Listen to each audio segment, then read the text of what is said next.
Hello, everybody, and welcome to People in the Boxes, episode 108. Let's go.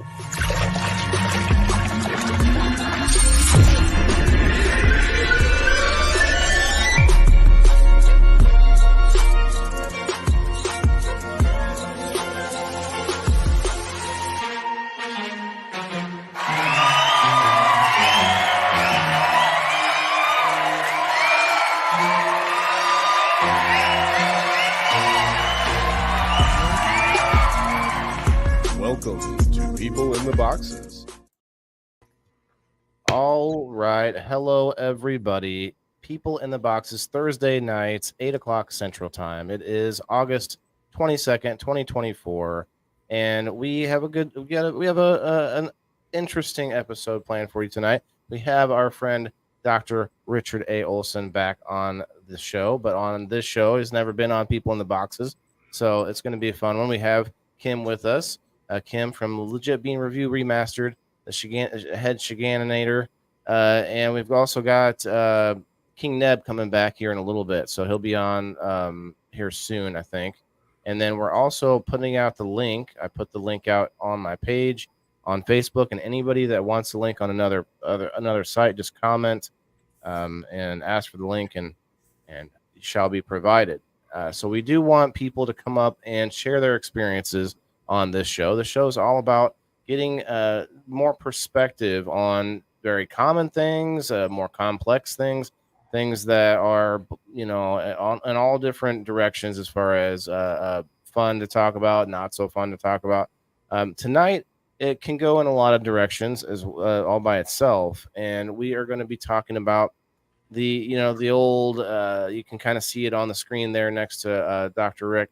It's the old sign: recycle, reduce, reuse, or however reduce, recycle, reuse, whatever it is. That was the thing for a long time. But we're going to talk about how they're a little bit different. We're going to kind of go over what some of us have done when it comes to reusing things, maybe trying to recycle stuff. Who saves cans out there? Who does things like that, or reuses glass bottles from the store, stuff like that. We're going to get into it, and we're going to kind of talk about what it means today to recycle, because not everything can be, and not everything is cheap or cost effective to do so. So we're going to get into it. If you could help us out, guys, hit the like button, share it out, get some friends in here. We've already got 35 people in the house. Bring them on in, hit the like button, and come on up if you want. So we got Kim in the house. Hi, Kim. How are you? I'm tired. By the time the end of the week comes along, it's like I'm dragging. So you don't really have a fall time there? Is that why? Oh no, it's still over 100 degrees here. It's hotter than hell. We'll get fall. Well, it'll start getting fallish sometimes in September. It just depends. Like last year, it's still like 115 degrees here. But it'll get fallish sometime in September, usually October. We didn't really have much of a fall last year. We went from hot to a warm winter. Hotter. Okay. So yeah. Warmer. Yeah. I know what you mean. We've had some weird ups and downs ourselves over here in Illinois. Yeah. Weather's weird everywhere. We got Rick in the house. Rick, what's up, man? How are you? That shirt is on fire. It's like, you guys get fired up for the weekend is what we have to do, right? There you go. It's all about energy. My father always said, if you didn't like the weather in Illinois, wait 15 minutes for the change. That's they true. Can do that. So, 50s at night and now 90 by Sunday, Monday. So I'll take the kids swimming and the beach and the pool and have a great end of the summer weekend. How's that sound? Oh, nice. You're going to what beach? Like a lake nearby somewhere? Yeah, we live at Lake Camelot, kind of by the airport at Peoria. There's 250-acre lakes with a private beach and our own pool, and our kids run our own swim team. I'm putting that together now. I didn't realize that's where you lived. You were talking about an event there. So interesting. I've been there. I've been out there. And a mile and a half to the beach, so I think I can handle that. Fun time. Yeah. So you were recently at the farmer's market, and you guys didn't get rained on too much, did you? A little bit? Just a few, just a few drops. I think it waited till about the time you showed up to get the drops in. That's what happened. I was at the Peoria Riverfront Market and sharing and selling some of my books, the Zorro book and a Nick Steele 1930s book and a Border Patrol agent book. So having fun, sharing information, and selling books. Great time. Yes, and shouts out to everybody in the comments who's won a copy of the audiobook on game night. We got, I believe I saw Margaret in the house, and I know William was in the house. I know that those are two winners.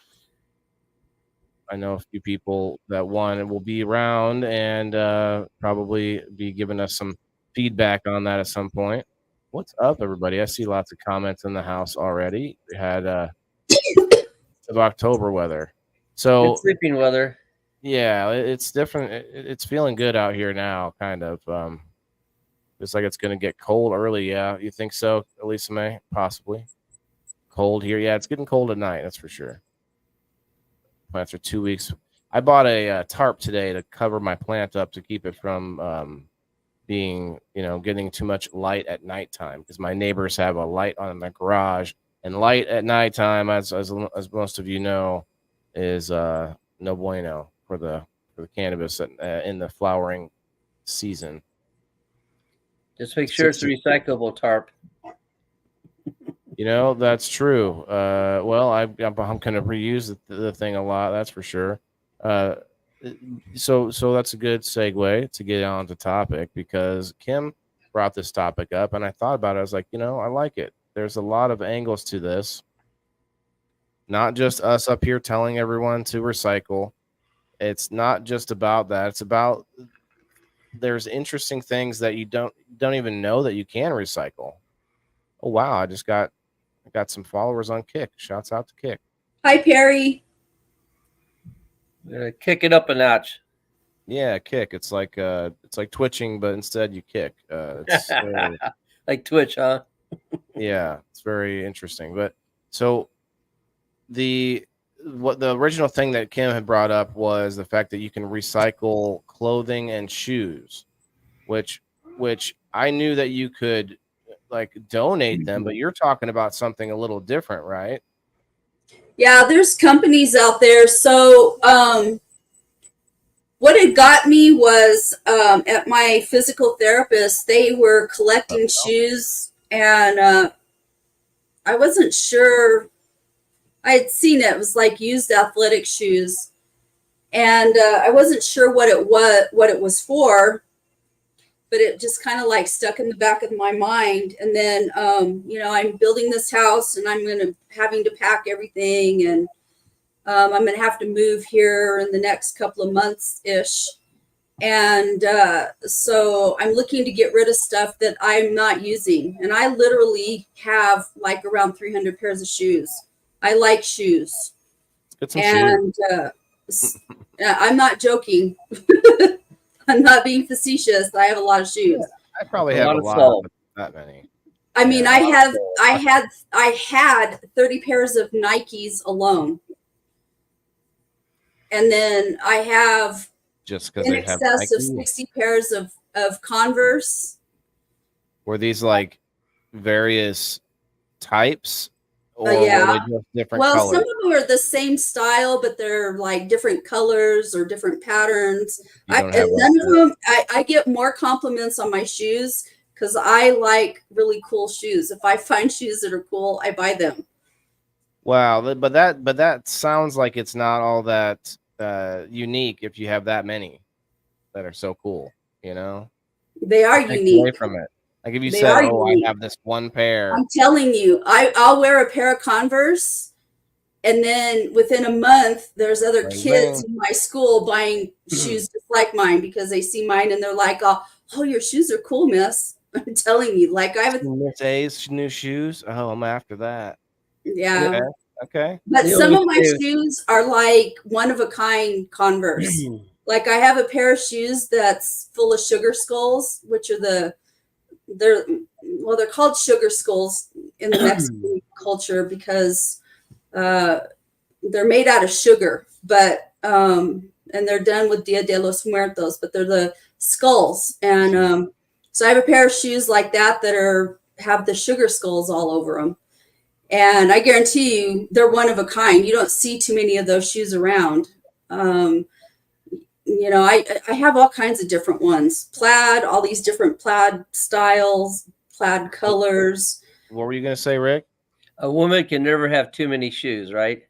Yeah. Yeah. Well, like a man can never have too many tools, or I don't know, whatever it is, fishing lures, or practical items. We all have our thing.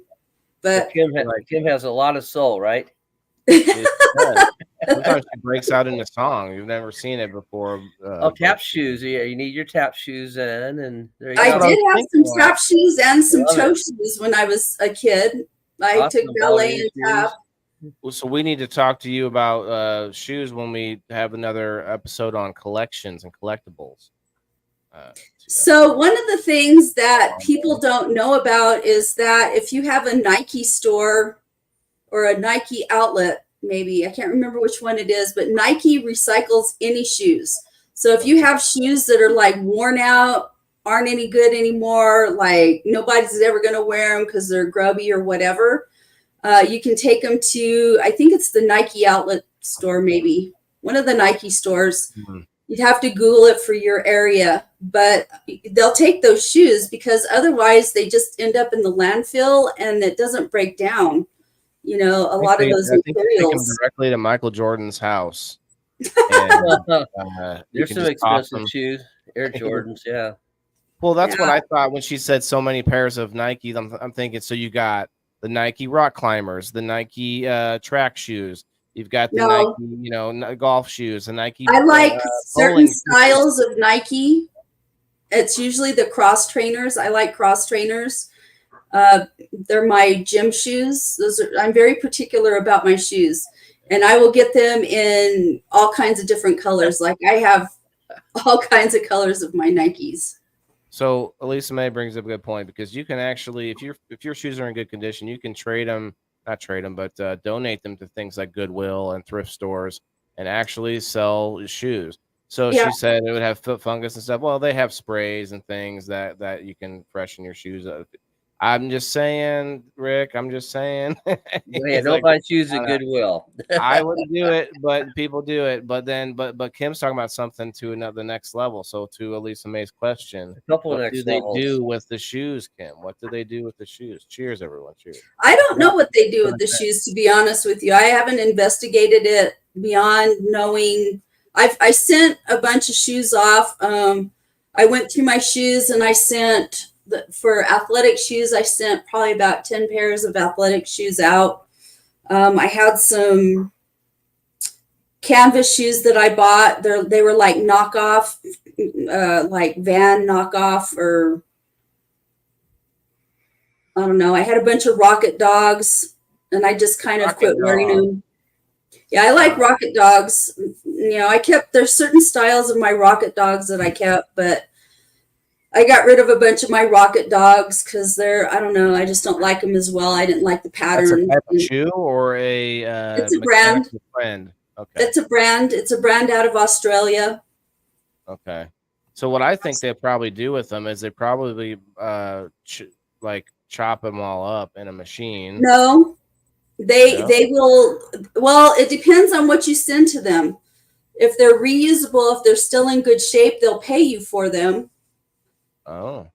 But I don't know what they do with them. But I'm sure that the ones that are like really grubby or in bad shape, they probably do chop them up. Because they have rubber soles or man-made soles, or mostly man-made.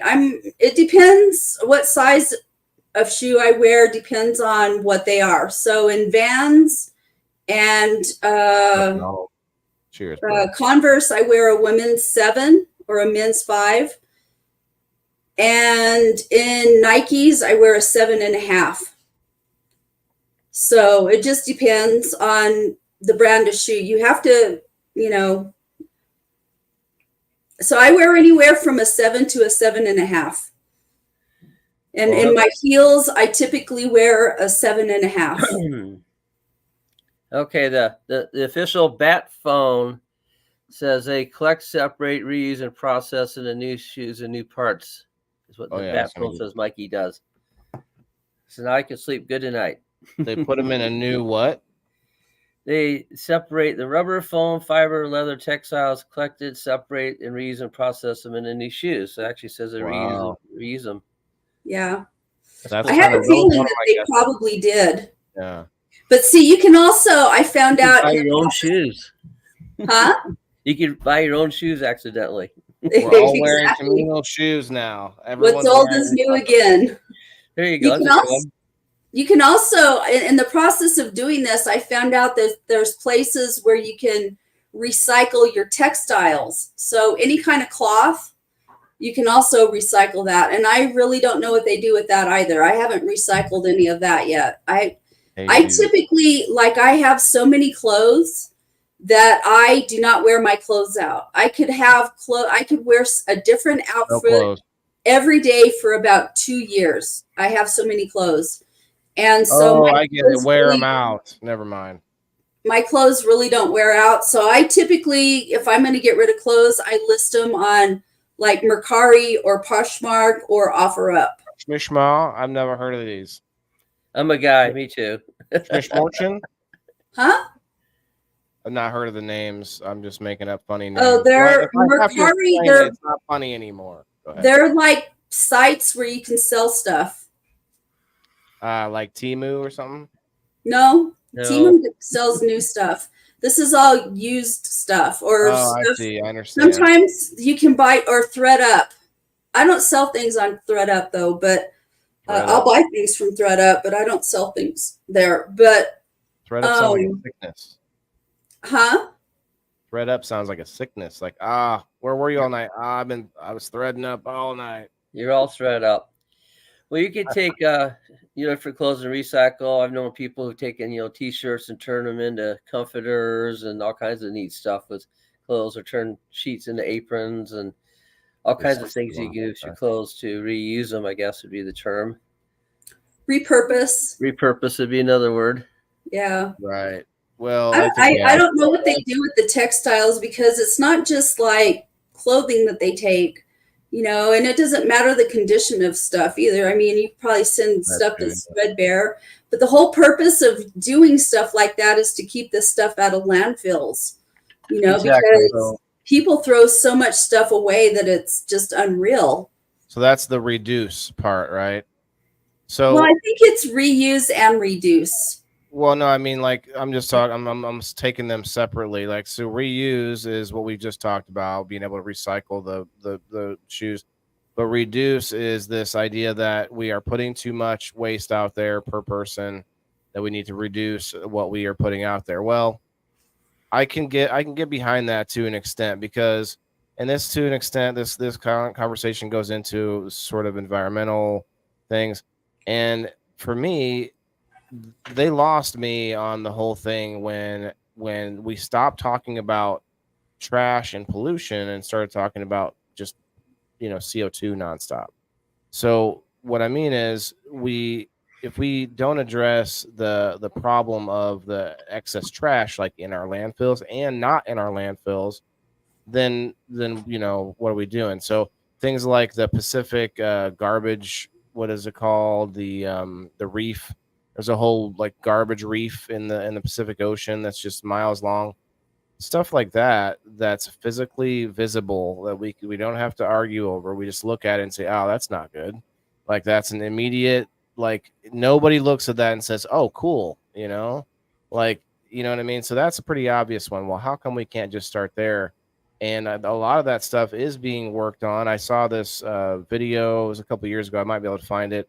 It's this younger kid that created an automated boat that would scoop up trash using a conveyor belt, put it into bins, and then the bins would be like sellable waste, because what they do is they can compress trash into like cubes, and they use it for different things, filling it into barricades, and there's other stuff that they do with it.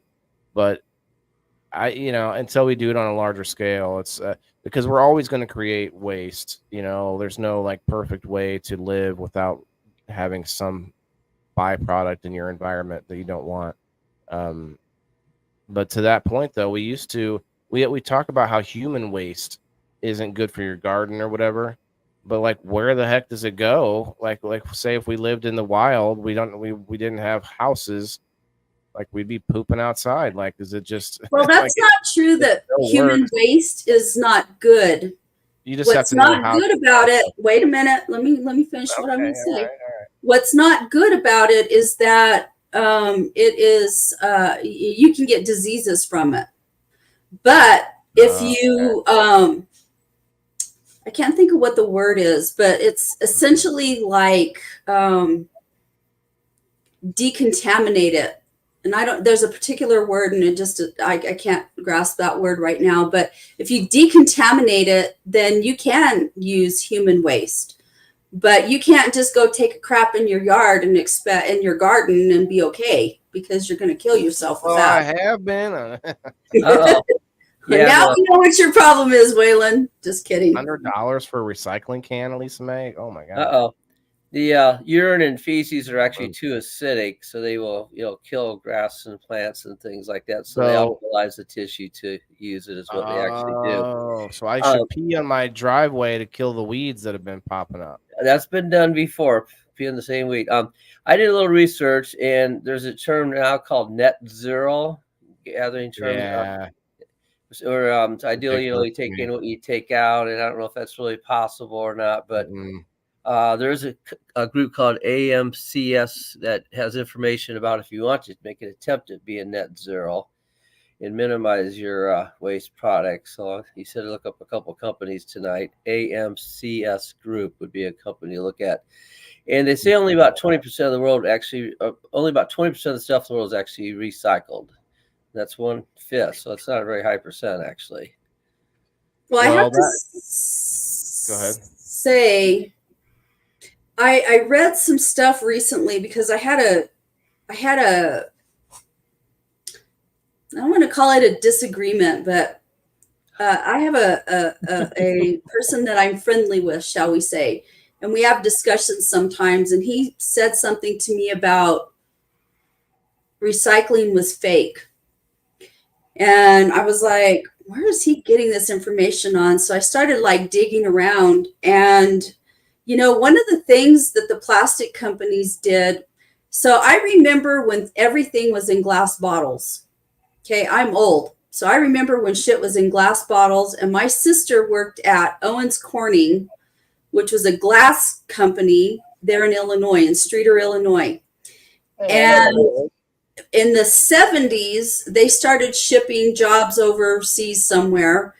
And then by the 80s is when plastic started becoming common use, and it replaced glass. And so anyway, there was all of this concern because plastic, and I don't remember when it was, might have been in the 90s, when that started coming out, that plastic in the water? Pollutant. No, not in the water. Like, plastic wasn't biodegradable, and it it wasn't breaking down and stuff. I think that started in the early 90s, maybe. I don't remember exactly. Yeah, we started finding one thing after another that was bad about things. Like, we're like, well, hold on, this stuff doesn't break down. Well, then we're like, hold on, we're finding some of this in our water. And now we're like, well, hold on, I think we found some microplastics in our testicles. Oh, not just in our testicles. It's in our brain matter throughout our body. I firmly believe that these instances of autism and autoimmune disorders and stuff like that have something to do with plastics and petroleum-based products. My gut tells me that that's where it's coming from.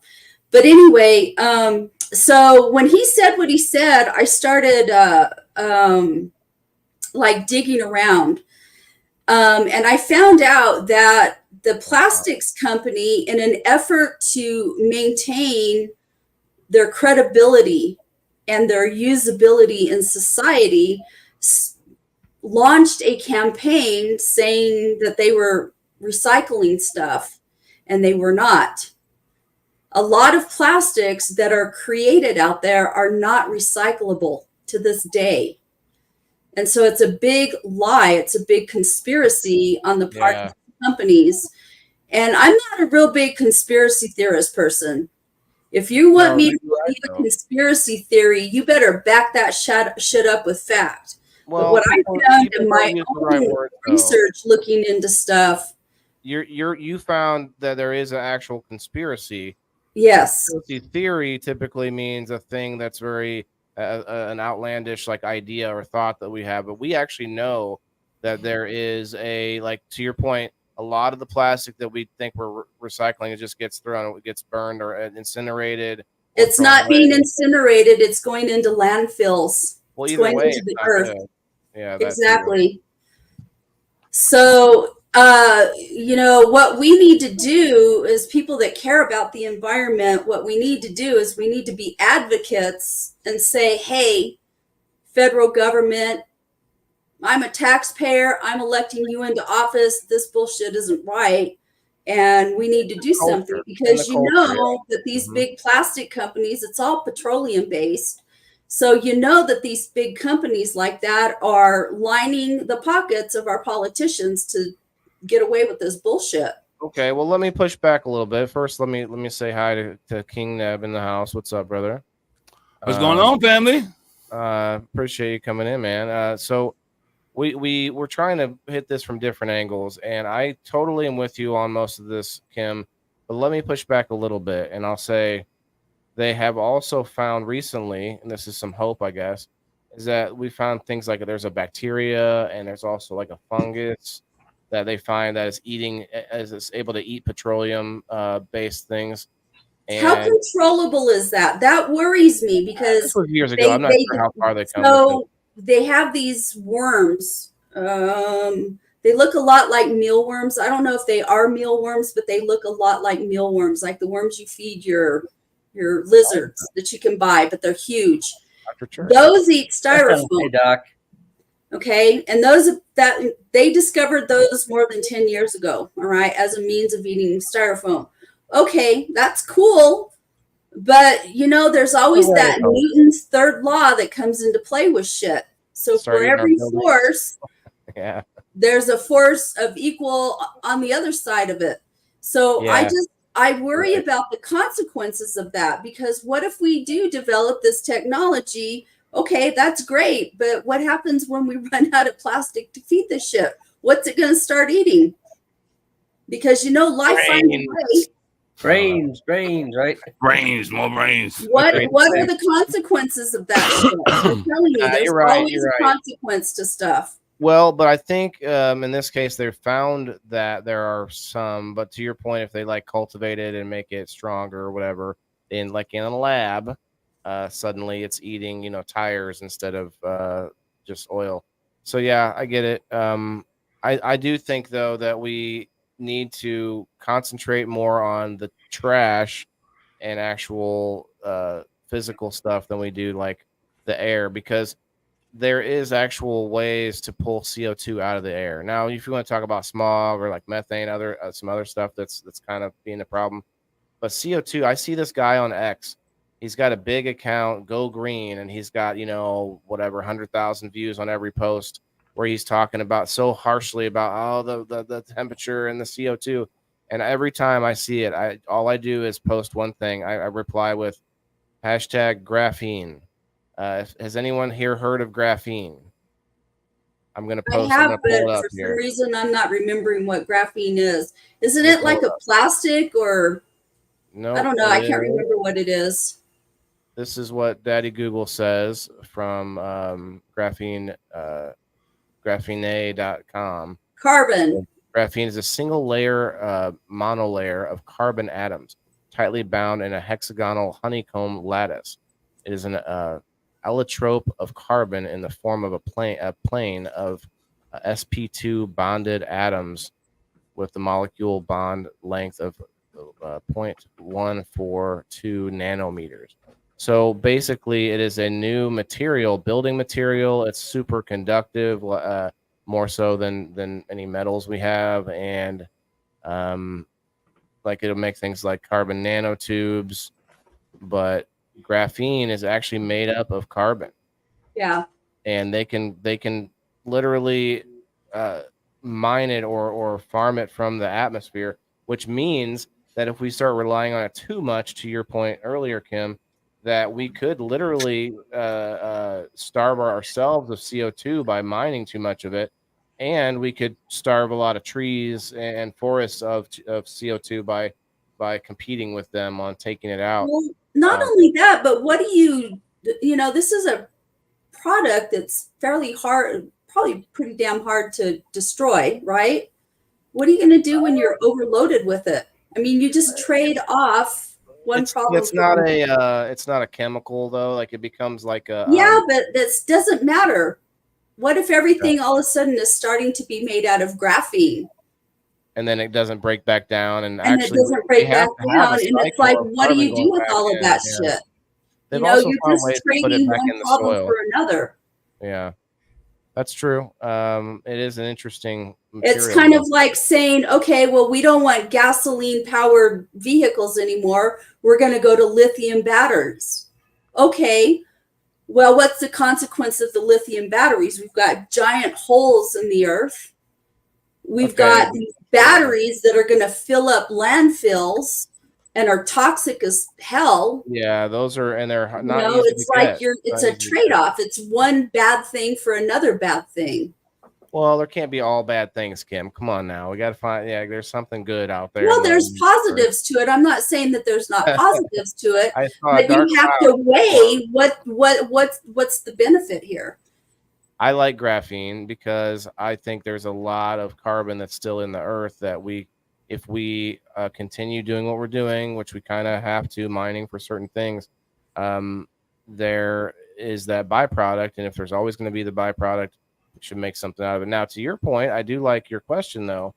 Maybe they've already tested it and stuff. But there was a university, I think Rice University, they found out they took trash and they hit it with like bunch of megajoules of electricity. I forget what the amount was, and it turns it into I'm gonna brain fart on what it turns it into.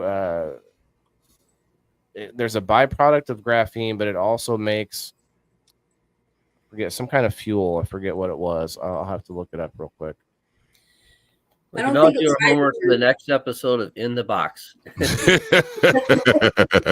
I don't think it's hydrogen. I'm a fan of hydrogen technology, hydrogen gas. Now, if they could figure out a way to harness that and make it safe, but then again, as much as humans consume things, like I think there's a finite amount of, I think one of the downsides to hydrogen fuel cells is that there's not a lot of it, or something, that we would run out of it or something along those lines. I can't remember. It's been a minute since I looked at that, the research related to that. So look at this. I found an article from Rice University. Hydrogen. Carbon dioxide. Yeah. So it turns trash into valuable graphene in a flash.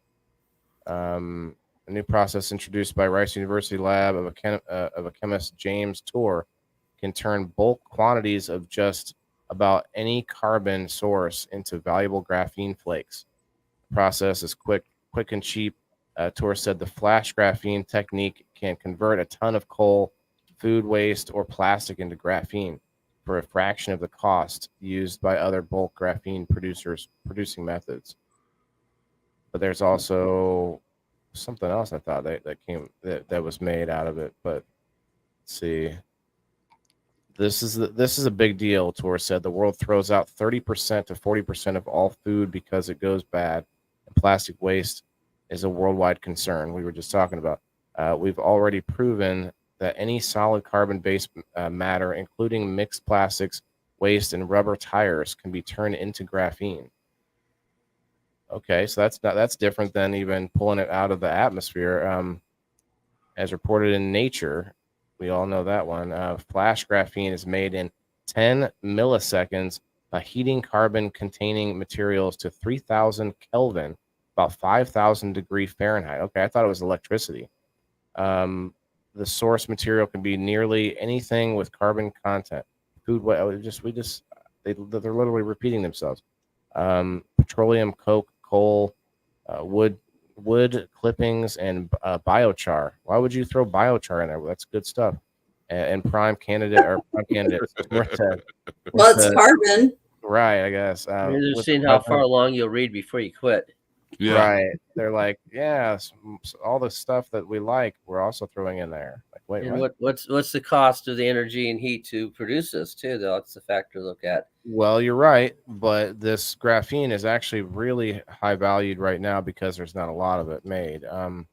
Yeah, well, once you start flooding the market for it and everybody's got it, it becomes a different story. Right, but here it is, 67,000 to 200,000 per ton.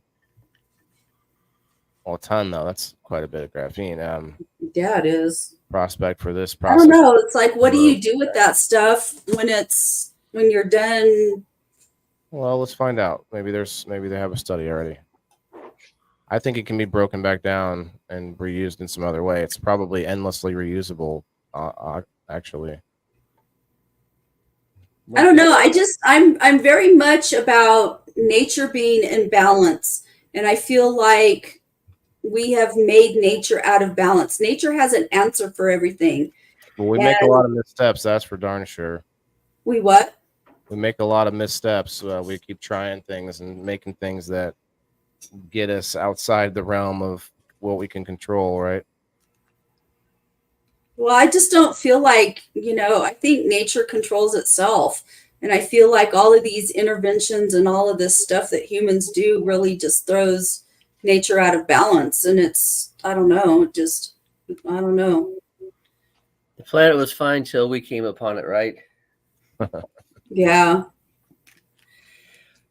Do you think the dinosaurs had that question? They're like, what are we doing here? I doubt it. What did we do? I doubt that they experienced existentialism. Let's not start the dinosaur jokes, right? Huh? Are you doing research there, Mr. Whalen? I had some. I said no dinosaur jokes allowed. Well, look, I don't know any clean ones. No, they're all dirty. Yeah, well, dirty ones. There's one clean one. What kind of dinosaur doesn't make a sound when it goes to the bathroom? That's a what do you call it? Pterodactyl. Pterodactyl. Yeah, that was on. The P is silent. Yeah, the P is silent. That's a dad joke. I did have one dad joke. Yes. He said it was the only clean one, so I'll give him the only clean one I know. Okay. Well, okay, I was listening to Robin Williams a little bit ago. Oh my God, that man cracks me up. I miss him. Yeah, Robin was funny. I'm not sure. So that's a good question. So do you think we need to reduce our population? Because you now we're talking like China. What's the answer if we because you were seeming pretty doom and gloom there. I have to do a dab here just to kind of to get myself back up to puff back up out of that low. You were putting me in such a depression. What's the answer? Do we have less children? Because I think population collapse is a real problem, a real issue. And we're a little off topic, but it's all a little bit connected, right? Because what's the real purpose of doing all of this recycle, reduce, reuse? It's so that we don't shit where we eat, right? Where we have a home, we still have a place that we can live on this planet. Well, I personally really like them or don't like them, like whoever out there that does space travel stuff, not just Elon Musk, but I really for sure think that's our next reality is going to be, and there's going to be a lot of people that die in order to make it happen, just like the railroads, just like shipping industry. Every big major push that we've made into some new frontier, I actually would love to volunteer. I'll go to Mars, even though I know I probably won't make it there on the first trip. I may not if I have kids and stuff, so it would be hard. But at the same time, it'd be an adventure knowing that you're probably not coming back. But hey, so many of us have to do this before we figure out how to do it right. Once we get to Mars, then we can screw up that planet too, right? Or just mine that planet for this planet. I mean, honestly, imagine that we just continue slurping up every planet and take the resources and to bring it back here forever. Science fiction, science reality. One of the Yeah. things they're doing with Jupiter has 93 moons, and they're looking at the moons, some of the moons over there, because some of those moons have water on them. So I foresee, looking at stuff like that in the I future like as space well. travel. Yeah. I don't think Ganymede could have an atmosphere. Even some of the moons are so big they could have a gravitational atmosphere. the problem is with space travel is that we can't be united as a human race, which I don't think is. I think we're far off from happening until aliens show up. In which case, then we could actually kind of work together and build stuff. But I don't. I'm not saying I'm not that pie in the sky. You'll never get rid of evil or sort of like the negative side of society. I don't think. My personal opinion, but we one day, if I don't if see we it ever as did, negative. I just see things as existing, dude. yeah, that's Like, what I mean. Like, there's a it's not percentage of negative. people who are murderers. There's a percentage of people who are funny. There's a percentage of people, like there's that percentage is the same percent, but our population gets bigger, which means there's more of those Yeah. slices by. Well, the percentage stays, what do you call it? Static. Right. No, well, maybe not static. Not necessarily. It stays commensurate. It's always going to be the same, or it's going to be relatively the same, because regardless of how many people you have. Well, all cheers to that. We need more people, in my opinion. I don't know that I agree with that. More people.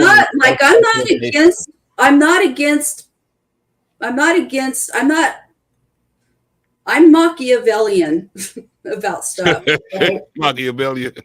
I am. I'm Machiavellian about stuff. And I'm also very much there's a part of me that's kind of survival of the fittest.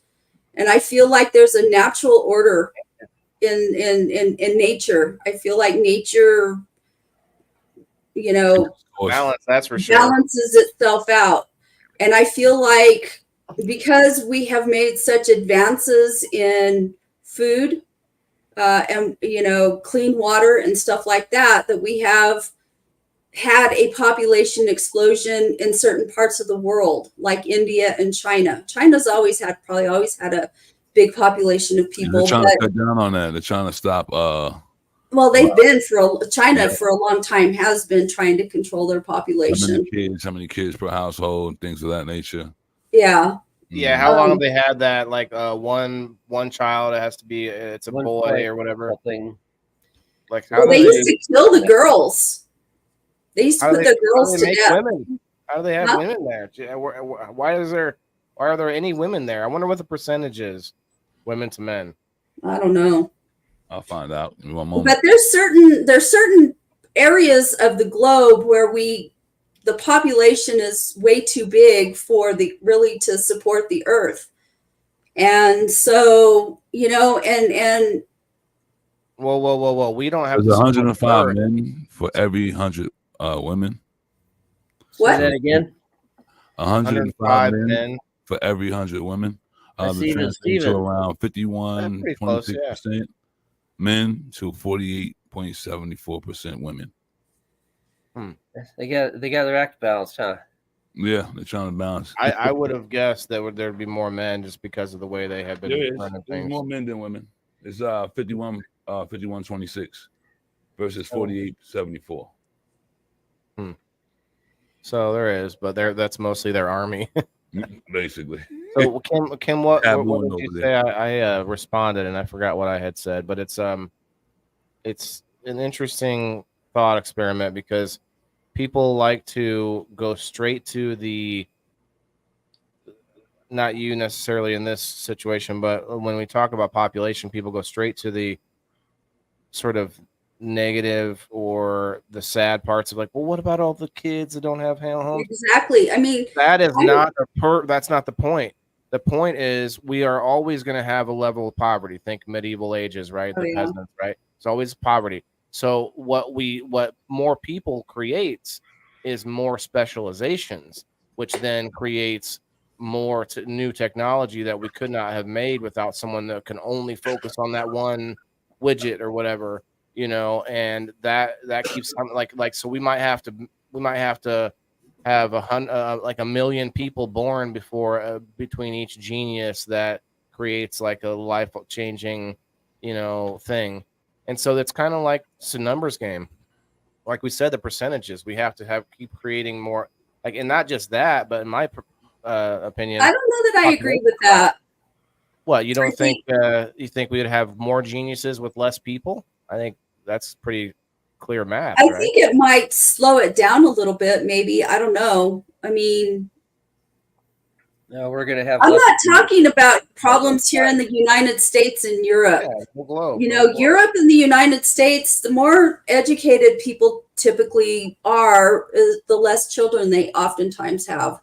I think there was a statistic that is the privilege of the first world. Yeah, privilege of people that are well off enough that they don't need more kids, because usually kids are the way that you survive when you're on a farm or in a whatever. Well, not just that, but like, I don't know, your more educated, affluent communities or populations, whatever, know what causes pregnancy, and they go, well, Education, what I mean? And so they take birth control, or they do something to prevent having so much pregnancy. And a lot of the countries that have overpopulation are, China and India, I think, are the two biggest populations outside of the US.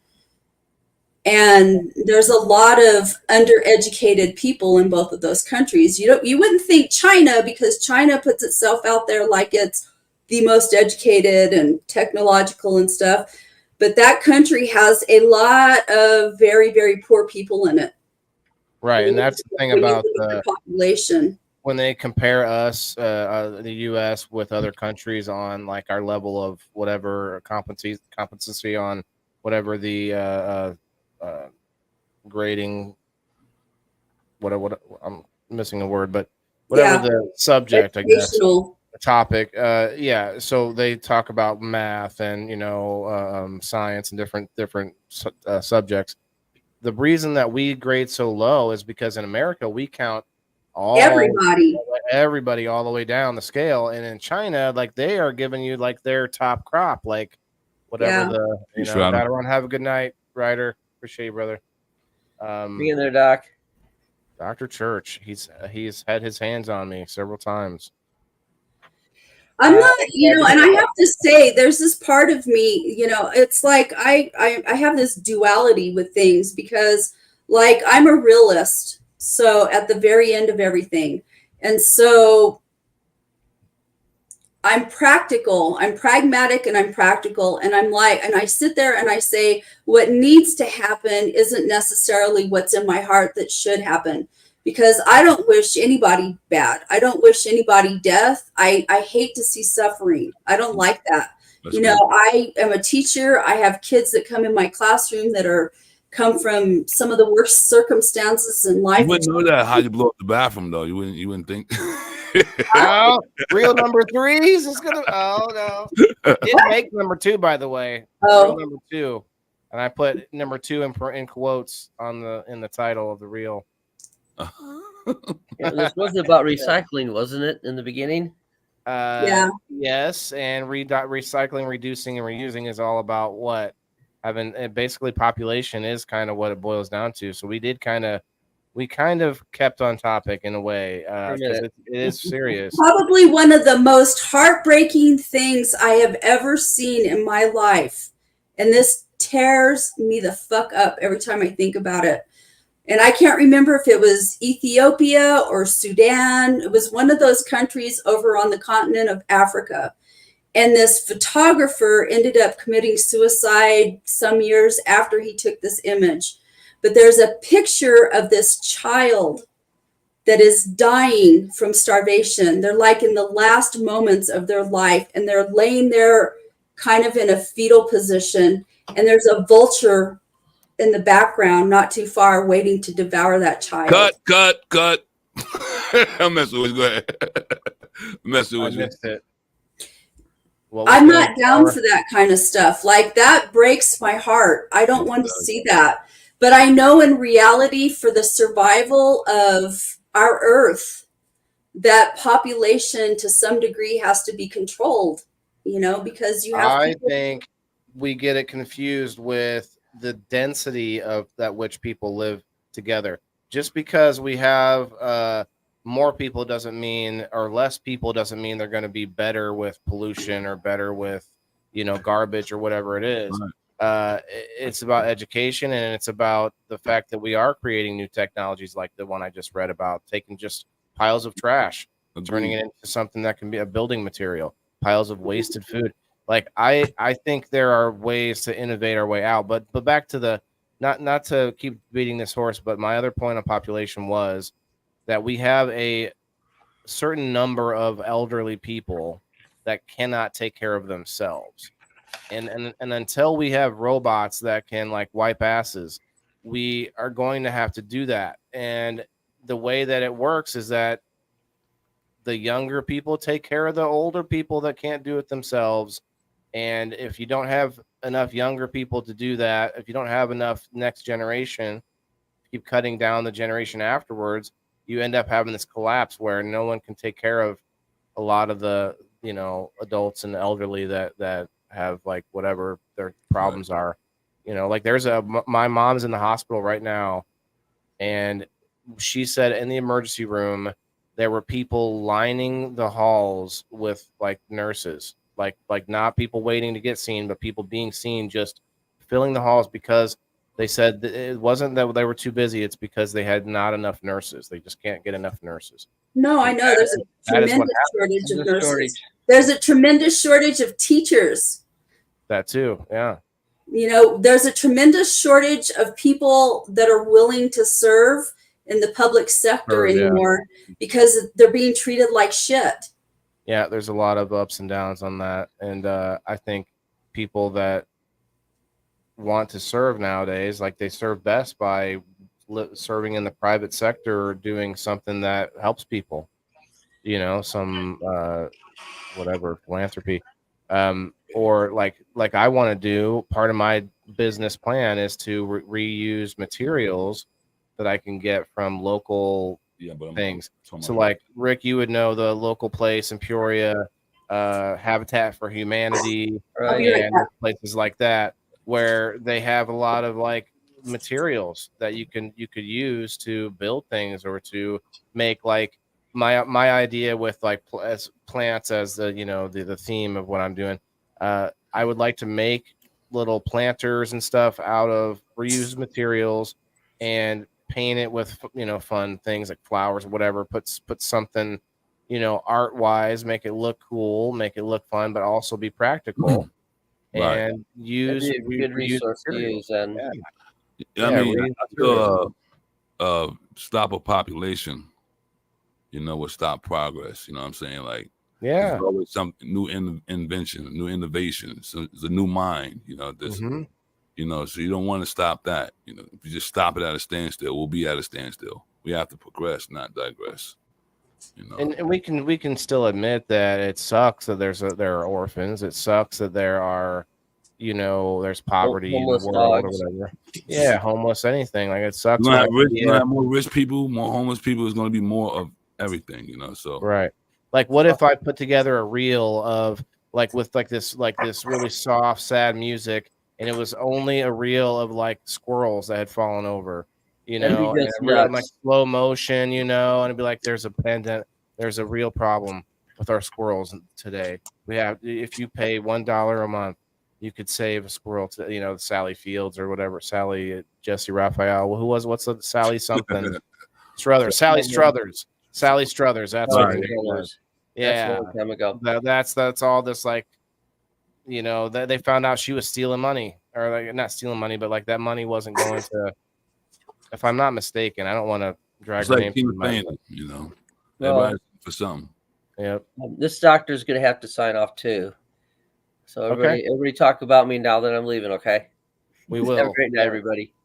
Good night. Thank you again for sponsoring game night, and that was awesome.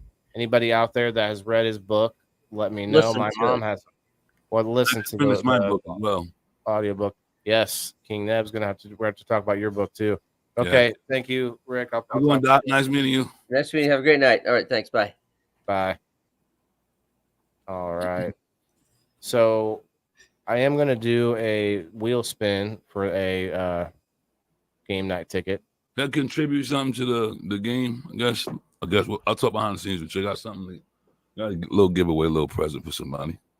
Oh, that's cool. Game night's on every Sunday, so we could always do something if you want. Mm-hmm. Maybe something if you got your name on it or nah, kind of merch. No, have my name on it, but it'll last a good while. Okay. I always put whenever anybody wants to do something like that. My first questions are like, how can we make this maximize the help that it would, that it would help you, because when giveaways are great, everyone wants a giveaway, but if we can make it work for you too, you know what I mean? Like get them to, we'll do something. We'll get some followers or something to do a giveaway. We could do it tonight, I guess, but it's not a big deal. It's from here, man. I don't expect nothing in return. I mean, this. Sure. Well, hey, I do things how you grow, man. But just vibe and peace. It's a fine line, really, between trying to be humble and just be doing your thing and be genuine, and also try to grow because you have to put yourself out. Yeah, it's definitely a fine line. Hey, follow me. Right, you don't want to charge nobody, but at the same time, you know what I mean? It's like when I do music, it's like I don't want to charge for making the beats because I love music. You know what I'm saying? So, but you could make a lot more beats if you charged a little bit, right? Right. Maybe not gouging, or maybe try to be fair about it. Fair, just be a baseline. Yeah, but you gotta charge something for your work because it's all you got. Okay, so I'm gonna put the wheel up and get everybody that has commented and liked over on the Rumble and on X, and then also the Facebook likers and commenters. Let me share this in. I get on those platforms. And I think X is free, but now you have to pay for the blue check in order to go live on X. Yeah, I was with them since Twitter, but I haven't used the account. So yeah. You can do the spaces though, if I'm not mistaken, the live spaces, which are audio spaces, which I encourage anybody who does streams with me that ever gets on the screen to go over there and check it out, because you can hop up on what they call the stage, and when you're looking at your screen, you see everybody's profile pictures like in a big list. Nice. And you just can see who's talking that way, and you can see all the stuff, but you don't see the person, you don't see their camera. It's a very interesting twist, It's like a radio. All right, here's the wheel. Yeah, make sure you hit that like button, share us out. Thank you guys. It's been a pretty slow night, but we got a lot of people hanging out on Rumble. Got 20 people hanging out over there. Cheers, Rumble. Rumble is free too. Rumble is you know what? I'm one of those dudes. I'll start an account and then I'll just go off into the distance. I'm like ADHD. I'll forget about it. I made an account on Rumble a while ago. So it's there. It just doesn't. It's just there. Yeah, I'm just not doing nothing. Well, and it takes some time. Like Rumble is not. I don't know. Honestly, I work against myself by having Canvas on screen, but I feel like I'm just a little bit behind the curve, or ahead of the curve, I should say, because it's becoming more and more normalized. I mean, this still looks a little bit crazy to the average non-cannabis user, Right. But if you heard of Weed Tube? Yeah, but that got shut down. It got shut down? I'm pretty sure. I'd have to check. I'd have to look, but I'm pretty sure it got shut down, unfortunately. Crazy. But yeah, so to our earlier point about a lot of things not being able to be recycled, Kim, there's and this, I guess it's a little off topic, talking about forever chemicals, which is another thing, which is like we can't recycle those, right? We can't even they're just forever. But you also have things like uranium, and we have done a lot of using of depleted uranium, and we're now finding that has caused a lot of problems along with mercury. Yep, mercury, depleted uranium. A lot of soldiers that dealt with it in the Desert Storm supposedly have some medical problems from it. I'm not familiar with depleted uranium. What's that? So it is, if I am not mistaken, and I'll look it up real quick, but I believe it's just uranium that's past a certain half-life. It's past it's broken down. Yeah, depletion. Yeah, it's depleted, and like it's like the value of it just reduced. Similar. And they found the stuff that we're burying in these whip sites, it's like radioactive material that they're burying in the earth. Like we have a big thing over in the eastern part of New Mexico, very close to between Carlsbad, New Mexico, and the Texas border. It's called the WIP site, and I can't remember what WIP stands for, but it's waste. I don't know. It's like radioactive waste, and it's a certain level of radioactive waste. It's like a low level, but they put them in these containers and they bury them in the earth, or they store them in the earth, or something like that. Is that what we're talking about? Come on up. What are they doing with this? I have no idea no more. What are they doing with this stuff? So it gets used in things like your microwave, and there's stuff there's stuff that's creating radio, or not radio waves, but radioactive. There's another term I'm trying to think of. 1 second, my eye is itching. I'll just ask Daddy Google, what do we do with depleted uranium, or what we do with depleted uranium.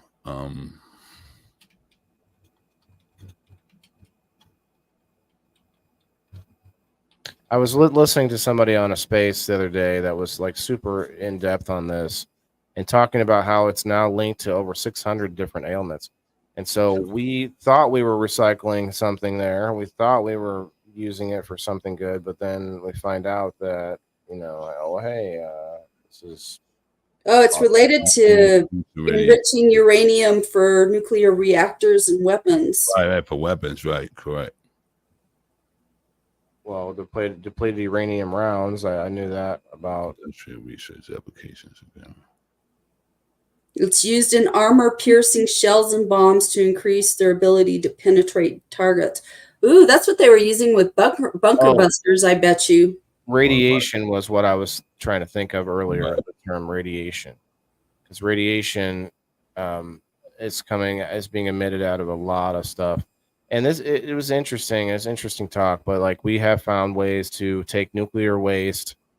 And what I saw was they can put it in drums, seal it in concrete, and you put it, like you bury it under a house basement, bury it, and then you put the foundation over the top, and it keeps the house warm.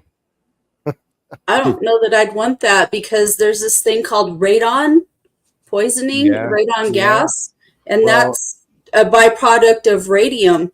And so that stuff is what causes people that aren't smokers to get like lung cancer.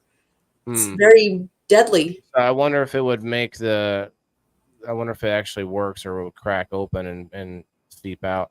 Because the point I sure wouldn't want it under my house.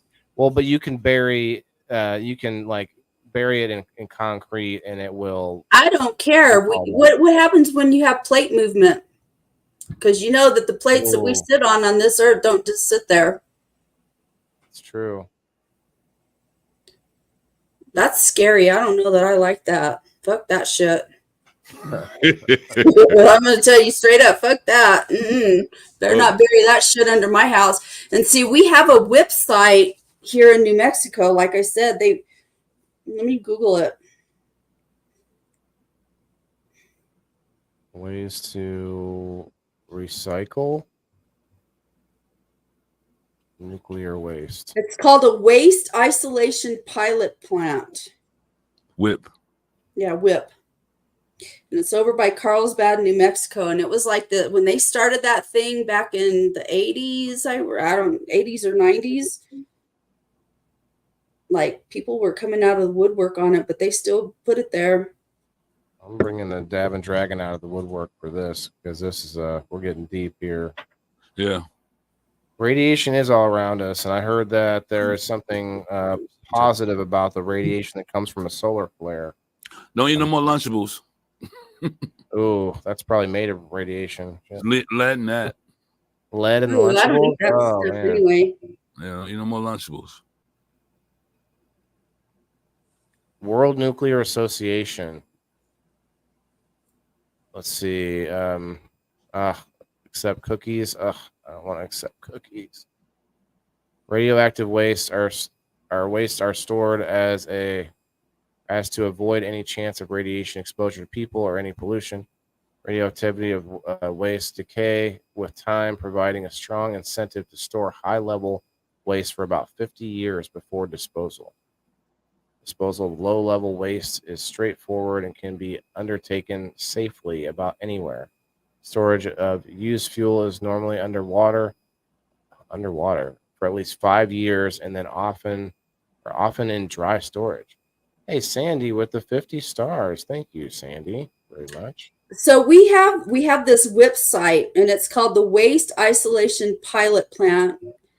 And what they do is they permanently isolate defense-generated transuranic waste 2,100 feet underground in an ancient salt formation.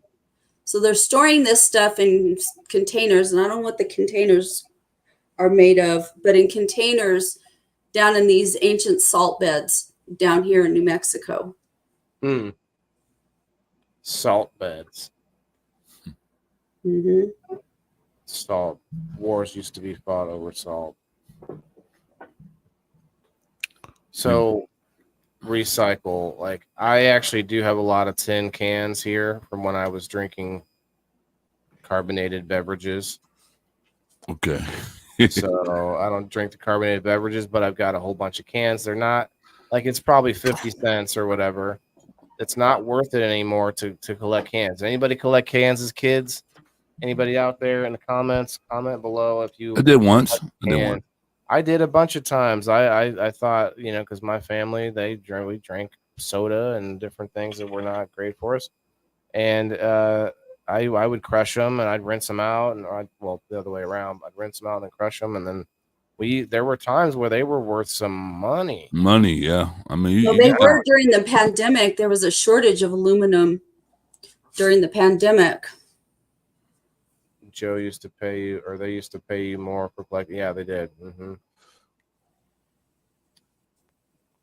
Come on up, Elisa May. 25 people hanging out, watching. Cheers, everybody. Cheers. Much love to you. Comment. Well, it says there's 12 on X. I didn't count them. If those people are actually here, we got 35 people here. But hey, that's what's up. But X does this silly thing where the number on the screen stacks up for however many people stop through, not the people who are actually still watching, right? Yeah. Gotcha. So what do they do with batteries now? Like battery acid? No, just batteries. Like these batteries that we use, like small ones. Yeah, A and C and D and whatever. People throw them away. I'm sure they're just. I got rechargeable, so I keep mine for a while. Bro, the rechargeables are nice, but I swear I buy them and then I forget when I go to change something out and just toss them. Oh, wow. So expensive, man. I don't know where any of them are now. It's like the best ones are EBLs. The EBL rechargeables, get an EBL one. They last long. I had this one for 2 years. Well, even those you throw away at some point. So to Kim's point, like I think they just end up in the landfill. If I'm not mistaken. They're not pulling them out of the landfill. There's probably a ton of batteries. Yeah. Landfills are crazy though, man. Everything starts turning into methane. Although I don't know, like what happens to the garbage that doesn't turn into methane. Like, is it just it's still in? I'd like to go. I know this might sound like a dirty job, but I'd like to go to the very, if we even know where the world's first landfill is, and like see what that's like now. You know, if it's still if it's still in operation. But now they're generating electricity off of it. At least, you know, you ever driven by at night a landfill and you see these big flames coming up, these big pillars of fire. Have you ever seen that? I have. That's that they used to just burn off the excess methane because there was a lot of methane being created, and now they use that to generate electricity. At least, when I say they, I know it's being done somewhere. I don't know who's doing it, but that's at least somewhat smart. Or what do they do? What are they? Is that at landfills that they're doing that? yeah, because the landfills end up having a geyser of methane that they have to burn off. They just burn it. I don't think I've ever seen that here. I'll look it up here. Let's see if we can find some information on it. BC, it was organized, more structured than now.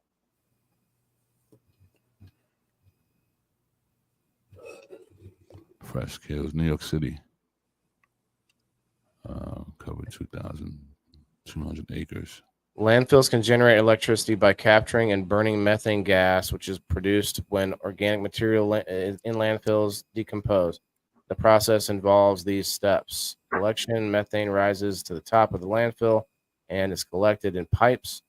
Treatment, the gas is treated to remove moisture, siloxane, and sulfur. Combustion, the gas is burned in a combustion engine to generate electricity. The process destroys the methane, converting it into water and carbon dioxide. There's less potential green. Okay. Oh, hey, she made it. What's up? What's up? Shit. Recycling. Hi, Lisa. Hi. Oh, I had a fight with my recycling company people that pick up our recycling. Jerks. They didn't fully empty my recycling bin last time. And I didn't think anything of it. Well, they'll pick up whatever, right? So I had these big boxes that I broke down and stuck in the top. I couldn't stick them all the way down. Well, they wouldn't pick up my recycling yesterday. They said I was over my limit. That's your fault. I called them and I chewed their asses out when I got home. And then they didn't do what I asked them to do. I wasn't satisfied with the answers I got with them. So I called the city manager this morning and I said, I'm a taxpayer and I pay money to have my stuff recycled.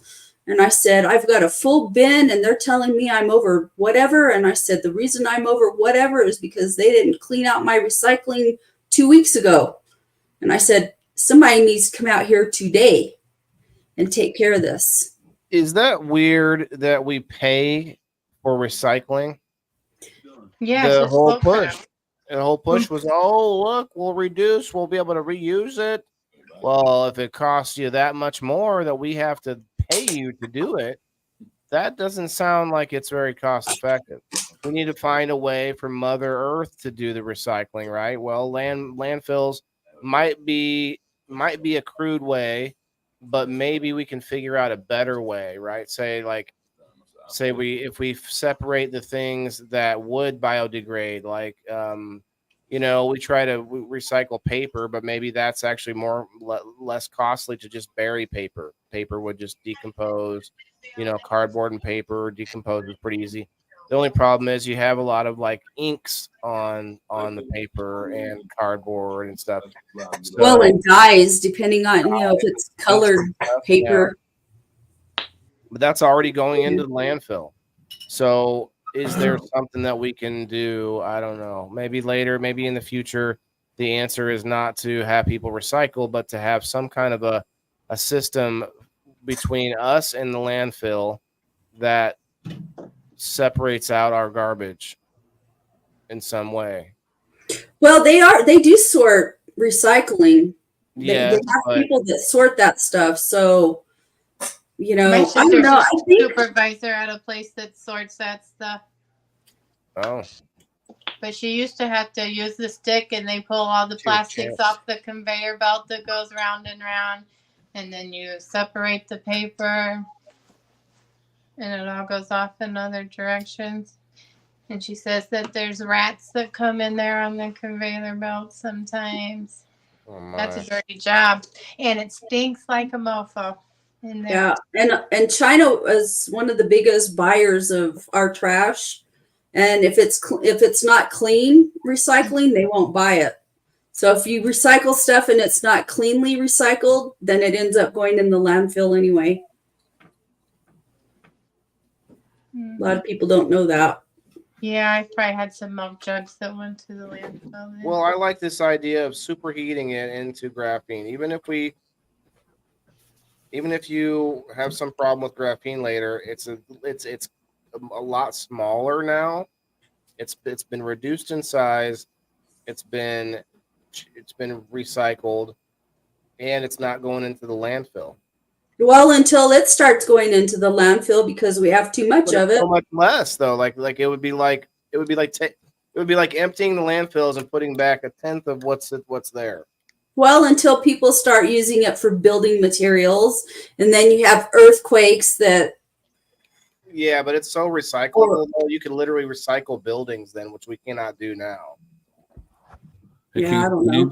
I'm gonna have to get out of here. Gotta finish the book. Try and get it out this weekend. All right, bro. Much love to you. Have a prosperous evening and smoke lovely. Peace out. Have a good night, man. I used to. See you next time.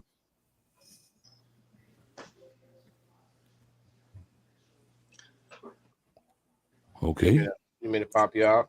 I got you. There he goes. When we were kids, they used to give everybody a free bucket to recycle their stuff. Now they charge. If you want a can here in normal, it's like $100 for your can. That's because they're finding out that it's actually kind of costly to do this. I don't think they make near as much money off of our recycling as what we think too.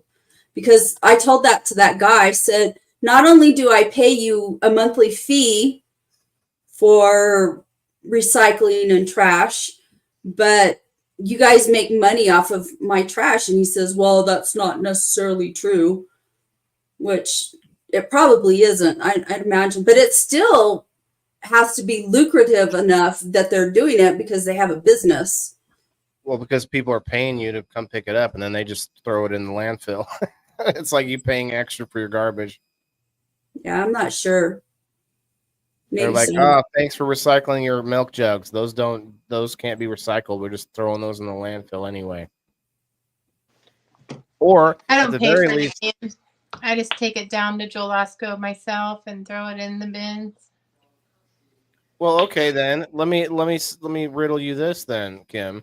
If we don't want to turn it into graphene, but say we like the process, Mother Earth, yes, okay, I'll give you this. If we were somehow able to pump way more CO2 in the atmosphere than the plants could uptake, that could be bad. But my point is, if we decide to burn trash to generate electricity, the CO2 goes into the atmosphere, but there are ways to naturally make that cycle return by just growing a lot more plants, growing a lot more trees.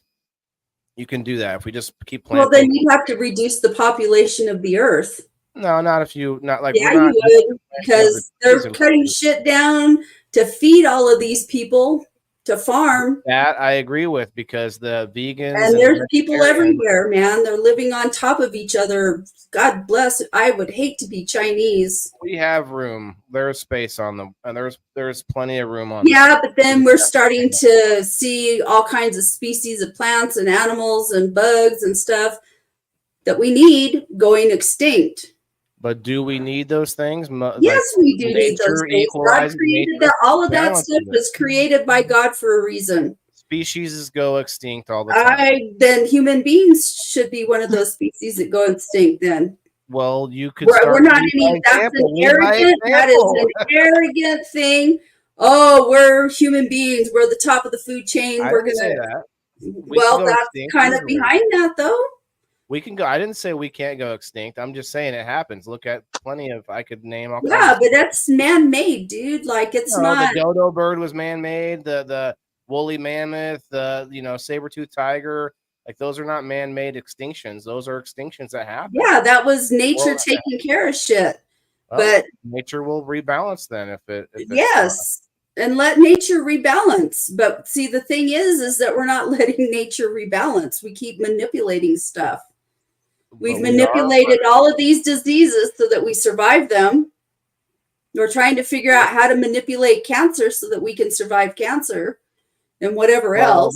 Have a heart attack? Okay, let's give you a stem cell, or let's just grow you a new heart. There you go. Well, I like stem cells. Well, I do too. I'm not against any of that stuff, but I'm just saying we are manipulating nature. We're manipulating stuff. According to the movie What the House, we won't get a cure for cancer because it's controlled by money and the pharmaceutical company, which is backed by all the other greed in the world. I've heard cancer survives on sugar. If you stop eating sugar and you just go to carnivore for a while, supposedly certain cancers, certain things in your body. It has a harder time living in an analink body. Yep. So like that. But the thing is that here's the deal: when you overeat protein, it turns into glycogen, and glycogen is sugar. So you have to balance the amount of meat that you eat with the amount of protein that your body is using. Otherwise, it turns into sugar, and it's the same shit. You're right. It does turn into sugar, but that's how it converts it. That's even in the smaller amount. Like if you're in ketosis at all, it's converting fat to sugar. So it would you to your point, maybe that doesn't fix cancer then. Good point. Good point, Kim, because we do convert things into sugar, so that maybe nullifies our idea of. But not all cancers feed off of sugar. I don't know which ones do and don't, but I know that because I had heard that a long, long time ago. My mom died from cancer, and that was like some of the stuff that was going around. I think we could use less preservatives on things. Oh, hell yeah. Like, the whole joke of like a Twinkie lasting a month, like a whatever, 100 years or some shit. I don't know what the joke is. Gerald, hi, what's up, man? Come on up. Hey, Gerald. There must be something big happening tonight. Nobody's, it's, just a few lovely friends hanging out. I love you guys. Appreciate you. Got 18 or 16 over on the Rumble, though. Cheers, Rumble. I don't know. I don't know. Like, part of, I'm a Christian and I believe in God and Jesus and, all of that. But I studied I studied with a shaman, an actual Native American shaman for many years. And I love their philosophy. I love the way they look at things. They're very, very nature-based. And they're very practical people. Now, I'm not going to say that modern-day Native Americans are necessarily all like that, but within their culture, that's the basis of their culture. And the ones that practice that, that's what I'm directing that towards. But, so I buy into that stuff. That part really appeals to who I am as a person. And I just, I feel like we are making our own demise with stuff. I don't want to see tigers disappear. They're beautiful cats, and we're encroaching on their territory and making them go extinct. There are species of birds in Hawaii that are going extinct because, we're encroaching on their land and they can't survive. Okay, but I'll play the other side here, and we actually continue to discover new species all the time too. Well, that doesn't mean that just because we discover them that they haven't already always existed. But it doesn't mean they have either. Well, I don't think that I don't think that that's the case. I think that they've always existed. Well, we know that things evolve in nature, Yeah, and things do evolve, well, I know that that's but gives it me a takes little bit of hope thousands in of our. years for something to evolve. It doesn't just happen. The jellyfish are already overpopulating because of stuff we do. They're overpopulated. Yeah, and the warming of the ocean because of stuff we do. Well, when we clean up the trash, the trash reef, I will I'll be all about the carbon taxes or whatever that they think will help fix everything. I don't think that's going to fix everything. I think us doing real physical work of not throwing as much trash away, not having as much preservatives in the trash. Well, you know, another thing that's really, really detrimental to humans that's just prolific, and it's probably with the forever chemicals, it's probably in that class, but are products that have scents, like smells, like candles and these little plug-in air freshener things and spray cans of aerosol with scented stuff in it. Even the scent in our like detergent and fabric softener and stuff like that have those forever chemicals. And those things are hormone disruptors. And there's a lot of research on how badly that stuff, you know, they're looking at it for cancer and all kinds of other stuff. It's all petroleum. I shouldn't say all of it, but a lot of it is petroleum based. And, you know, if you look at, I looked at an article about a month or so ago that talked about beauty products are full of those forever chemicals, and we're slathering them on our hair and on our face and our body, and Yeah, I've heard you about know, that too.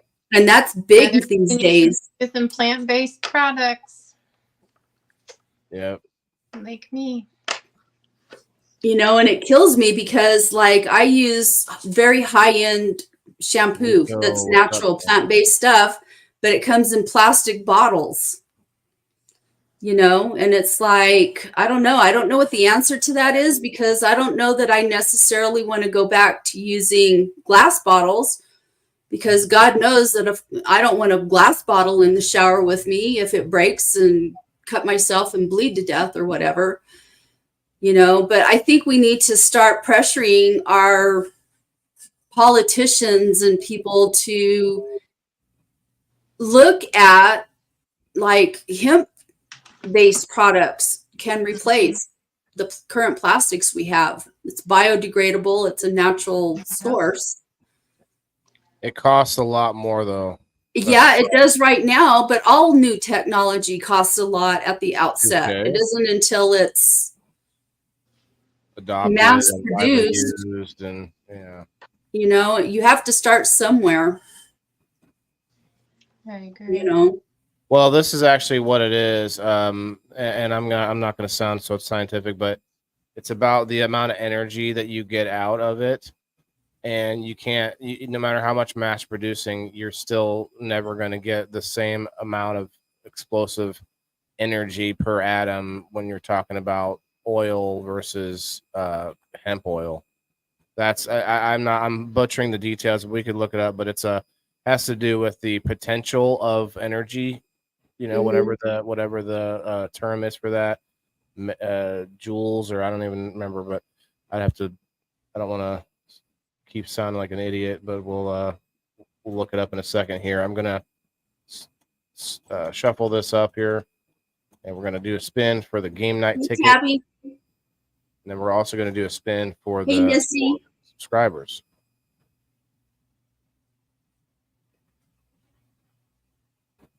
Tabby, if you hit that like button, I will throw you in to the on the wheel here for the game night ticket. Even if you are able to play, you still get to play at like an extra time. Hey, did you see recently that they're thinking that Alzheimer's is an autoimmune disorder? There's a lot of things that are, yeah. I just saw this like yesterday or the day before. It's been this week. I saw an article that researchers are thinking that it's an autoimmune disorder where the body is like overproducing those amyloids or something. That the amyloids are like a natural thing, but something, you know, that's an autoimmune disorder, and it like starts getting on steroids and attacking, using it to, I don't know, autoimmune disorders attack your body. Yeah, this is I pulled up a little bit of what I was talking about earlier. This says radiation causing autoimmune disorders. Ionizing radiation has been linked to the development of autoimmune disorders, which occurs when the immune system mistakenly attacks healthy tissue and organs. Exposure to radiation can cause damage to various organs, leading to chronic inflammation, immune system dysregulation. So that, have you ever heard the doctor say to a pregnant woman to stand at least 6 feet away from a microwave when it's going? I haven't heard that, but it would make sense that would. It puts out a lot more radiation when it's running, but evidently it puts out some small amount when it's not. So it kind of sucks because I have 2 of them by my feet here. I don't really use the microwave very often. Ionizing radiation can activate immune cells, such as T cells and macrophages, which can then perpetuate autoimmune inflammation. Cytokine Cytosine with a K. Oh, Cytokine. CYTOKINE. Imbalance. Radiation can disrupt the balance of pro-inflammatory and anti-inflammatory cytokines, contributing to autoimmune disease development. There's a whole bunch about this. Permanently alter immune fitness, introduce subtle but persistent immune function alterations. Like, geez. Endocrine. The endocrine disruptors are big too. Big problem. Yep. Yeah, radiation, guys. Look into it. We got our phones with us all the time. I know I do. I'm guilty. But I try not to have it in my pocket all the time. It might be near me, but it's not always on me. Does that include MRI? I'd be curious to see how these kids. Yeah. I'd be curious to see this generation of kids that are so attached to their phones. Hello. How that's going to play over here. What was that? That I was muted over here. But I already said phones like 5 minutes ago. Our phones were attached to. Yeah, that's a big one. And when you go to sleep, it's supposed to be so many feet away from you too. So if you're sleeping right next to it, go. No bueno. I don't know how they do MRIs with contrast. I know MRIs are done with magnets. I don't know if there's any. I don't think there's radiation in MRIs though, is there? I had that happen. Yes, they injected me with. Well, if they inject you with radioactive dye, yeah. Yeah, which that's. I mean, what do you think that is? Like, definitely radiation in that.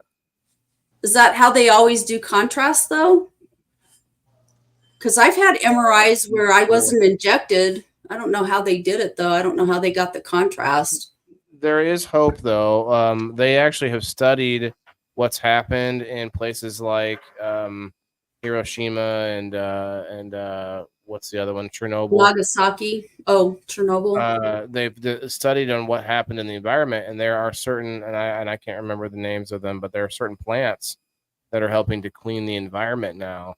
Sunflowers. So they're finding sunflowers is another one. Yeah. They're finding Mother Nature balancing. I'm just saying, like, it happens. I'm not saying we should expect it to fix our mistakes.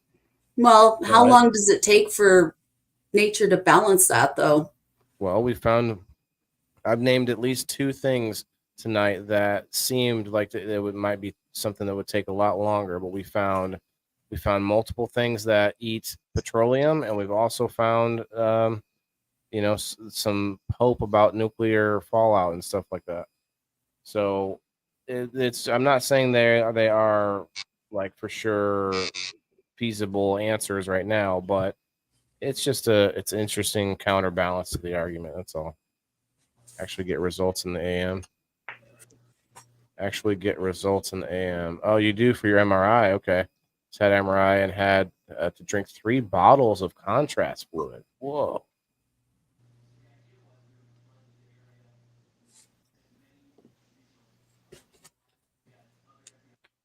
That sounds intense. Isn't the MRI CAT scan, yes. alone? Say again, Lisa, sorry. Isn't the MRI machine dangerous for you to have to do alone? You got to be careful as hell with that, man. You got to be careful cleaning around those machines. You got to be like special personnel in order to go around them. They have a giant magnet, and that magnet's always running. It costs a lot of money to start that machine back up. Yeah, they knock like hell. Yeah. Oh, yeah, they're loud. Mm-hmm. I wonder if we're going to come up with, like, they'll come up with something new. My mom thinks, my mom sees some information on this med bed thing that's going to, like, be able to cure all your ailments. It's coming out. Remember Star Trek? Yeah. Like the old Star Trek where they laid on those beds. Like DeForest Kelly, it was when DeForest Kelly was on Star Trek. He was the doctor, and they would lay on those, I don't know, like computerized beds or something. Yeah. In the bed. Huh? Med beds. Yeah. Can't use your insulin for 2 days. Ooh. That's hopefully you get through that very smoothly, Missy. Yeah, your results in the morning. Hopefully that's all good. The medical field is always coming out with new stuff though to help. They are. I contest that's because we have that greedy capitalist. Well, I don't think capitalism is greed, but greed is real, and greed is in all systems. But it is because we have the competition and the ability for doctors to charge ungodly amounts of money for them to create new things and new like ways of doing stuff. Competition breeds that innovation. That's what it is, right? Well, you're paying for medical professionals to create this stuff. You know, a doctor. That's right. It's always an experiment. Always. Always. Well, it's science. You know, medicine is science. Realize that. Yeah, we don't realize that it's never a settled thing. It's a thing that's it can never be, because each person's body is a chemistry experiment. Not everybody, like my mom. If she would get an infection, you couldn't give her sulfa and you couldn't give her penicillin. It would kill her because she was allergic to it. But you can give sulfur and penicillin to, I don't know what the percentages are, but a very large portion of the population are going to be cured from infections by using those treatments. So everybody's very, very different. Mm-hmm. Mm-hmm. It's an individual chemistry experiment, and just never know how people's going to react to whatever. Well, and without getting too sci-fi, I think maybe not a bed that just cures you of everything, but no offense to Mom and anyone else who's seeing that, but I think a machine or a computer that you could, like, say, stick your finger into a hole, it pricks your finger and is able to, like, tell so much more about. Like, we can already do that with certain blood tests, but even further, like, like AI and everything going the way it is, things that it can tell us about our blood that, could probably just blow us away about our health. I mean, in the future, like right now, there's stuff like I had Hamad on Wednesday, and we talked about getting your blood work done and everything. And that's important. And that sounds like I could find out a lot right now. But what I'm saying is, like 10 years, 20 years from now, that could be just insane. Like, tell you things about your future, even like when you get your blood checked in at 20, like it might tell you like some crazy things about like what's going to happen. They've already kind of started a test like that to where they can test your blood now to tell you what medicine's best going to be a best fit for you.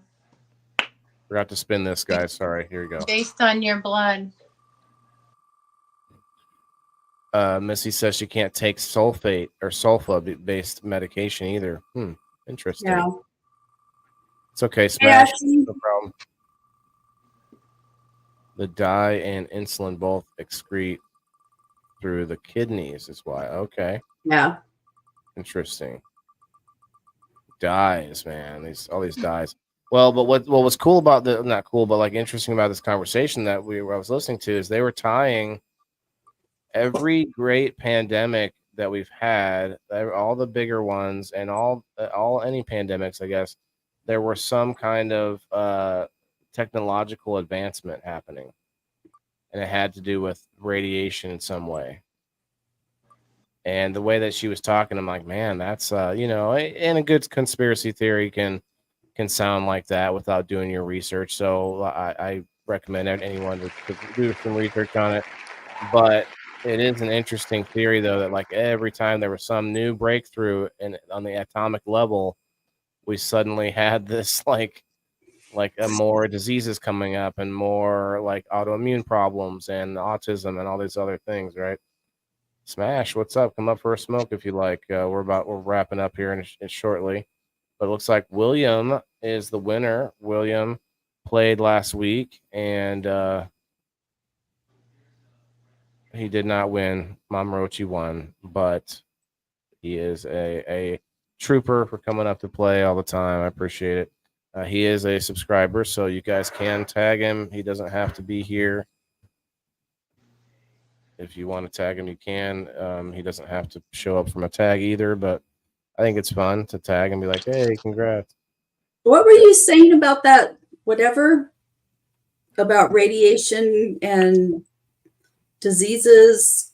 I didn't quite get the connection. How they can tie like pandemics and emergence of new diseases to when there were historical breakthroughs in, like, say, the atomic bomb, and there was I guess I'm trying to regurgitate 3-hour conversation in my head, and I have done a little bit of medicinals this evening, so it's hard to remember all of it. But I hang out with a bunch of awesome people on Sunday mornings. The person that runs the space her name is Apothecarol. So Carol's awesome. She's a doctor, and she has these awesome guests on. And the guest was talking for quite a while about this, but basically, from what I can remember, they could tie major events in technology breakthrough like 5G and the atomic bomb and different experiments after that that she was naming. And that it was pretty crazy how it was like, wow, that does tie in with the emergence of this and this and this. I'm pretty sure she named a few things like how it ties to like 600 different ailments, right? All sorts of autoimmune issues. And they also were talking about how gold absorbs radiation and it can turn into lead if it absorbs enough. Gold can turn itself into self-alchemize into lead if it absorbs enough radiation, which is insane, but also cool because that's why people used to wear it. Think about the ancient Egyptians. Like, they didn't know. No, they used to drink it too. Gold? Oh, no, that's silver. That would be weird too. But silver, if you ingest too much of it, it'll cause you to go insane. Whoa. Causes insanity. Sounds weird. Good night, Gerald. Appreciate you, brother. I need to get your Cash App. I think I have it already. William, hey. I'm out of here too. Night, Carol. I just do my little part over here to do what I can to recycle. And it's cheaper than paying for the garbage. So yeah, I mean, I do what I can. I reuse stuff that I can too, right? Whatever you Well, I can. was telling, like I was telling you earlier, like, you know, I have like 200 plants, like tropical plants that I grow. And I have a lot of terracotta pots. My preferred thing to grow my plants in is terracotta.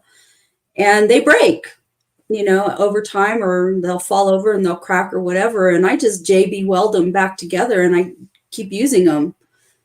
It's expensive to buy them, so they're not cheap. And, if I can fix them and keep using them, then why buy a new pot? They're fake plants? No, they're real plants. And you glue them back together? The pots. Oh. That they're in. I recycled my neighbor's pots. They threw them out on the curb, and I went over there and got them. Nothing was wrong with them, and they're like these 3-foot big planter. That's a good one. The trash day, the neighborhood pickup day, where that once a year where there's like the big items that you can go around and like treasure hunt, looking for. Oh, look at that shelf unit. Oh, there's nothing wrong. Oh, look at that. Like the few things that you don't get. Let's see, mattresses. Gross. Most No. of the time, furniture, like big fluffy furniture that's got, upholstery or whatever. Not upholstery. Well, I don't know about furniture, but I'm out of here. Do all right. what you Well, that was a good can. point. Peace out. Good point. Good night. There used to be this commercial. I can't remember what it was for. It was a car commercial. And these two dudes were driving down the street, and there's this chair sitting on the side of the road. So they pick it up in the car, and then it shows them like driving, and then they look at each other. I guess the chair smelled. So they stopped and they dropped it off. It was a car commercial. I'll never forget that. That's funny. That was so funny. Yeah, that is a thing. People will be like, "Oh, look at that furniture," and then you find that there's something unattractive about it. Yeah, like I have grabbed a couple things before, but not that often. I'm not gonna pick up an upholstered. I suck at bedtime these days. Oh, okay. Wow, Smash, your kids are not down yet? Got to read them a book. All right, everyone. Be quiet now. Mama's going to read you a story. That's how you do it. All right, I have to go and check the numbers to see if anybody has entered. To try to be fair, I don't expect any new entries, but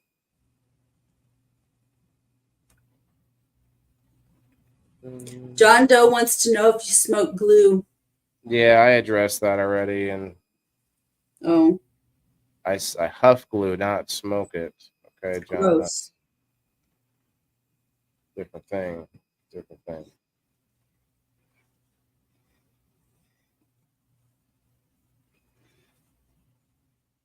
Okay, so no new numbers on Facebook. Let me check locales. Well, it's been a good night. I think, these kind of conversations can go a lot of ways. We did go off the rails a little bit, but it is all very, very closely connected. I mean, population and how much we use, consume things and such. Like it's a connected conversation by all stretch of the means. Okay, so Tabby was the last one at 25. All right.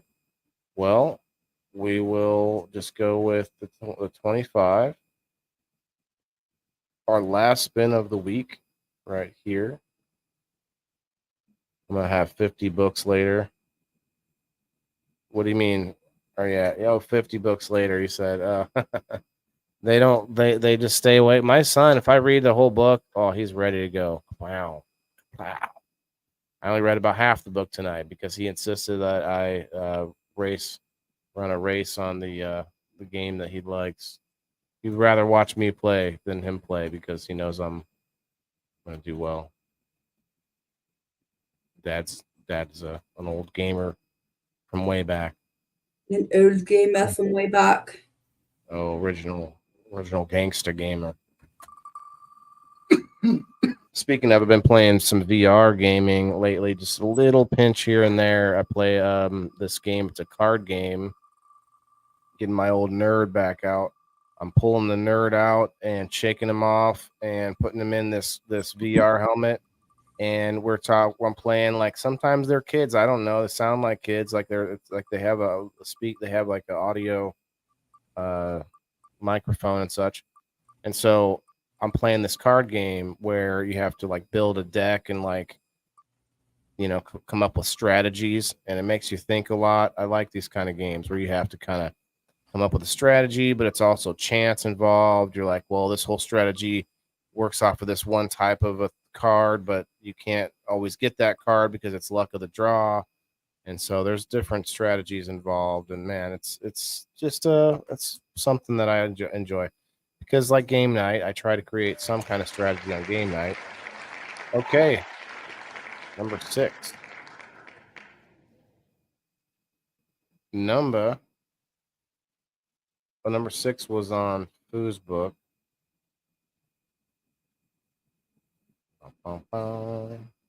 What's Foo's book? Oh, the Foo's book? It's Facebook. Oh. I was like, what is that? I've never heard of that one. Tasha Chapman Reed. Congrats. Congrats.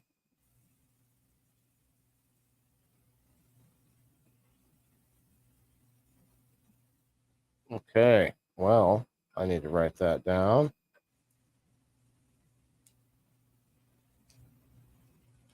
High moist, low moist, John. Low moist. Yeah, congrats, Tasha. Thanks, Missy. That was number 6.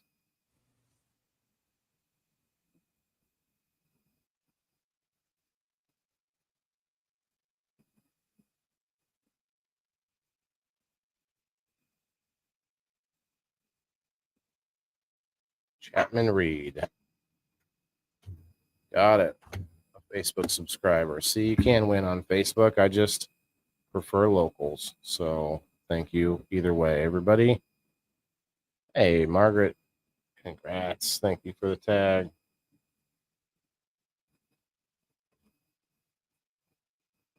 Okay. Well, it's been an interesting conversation. We've gone all over the place, but I think it's time to go. You guys have a good night. Let me put away the. I'm tired, man. Me too.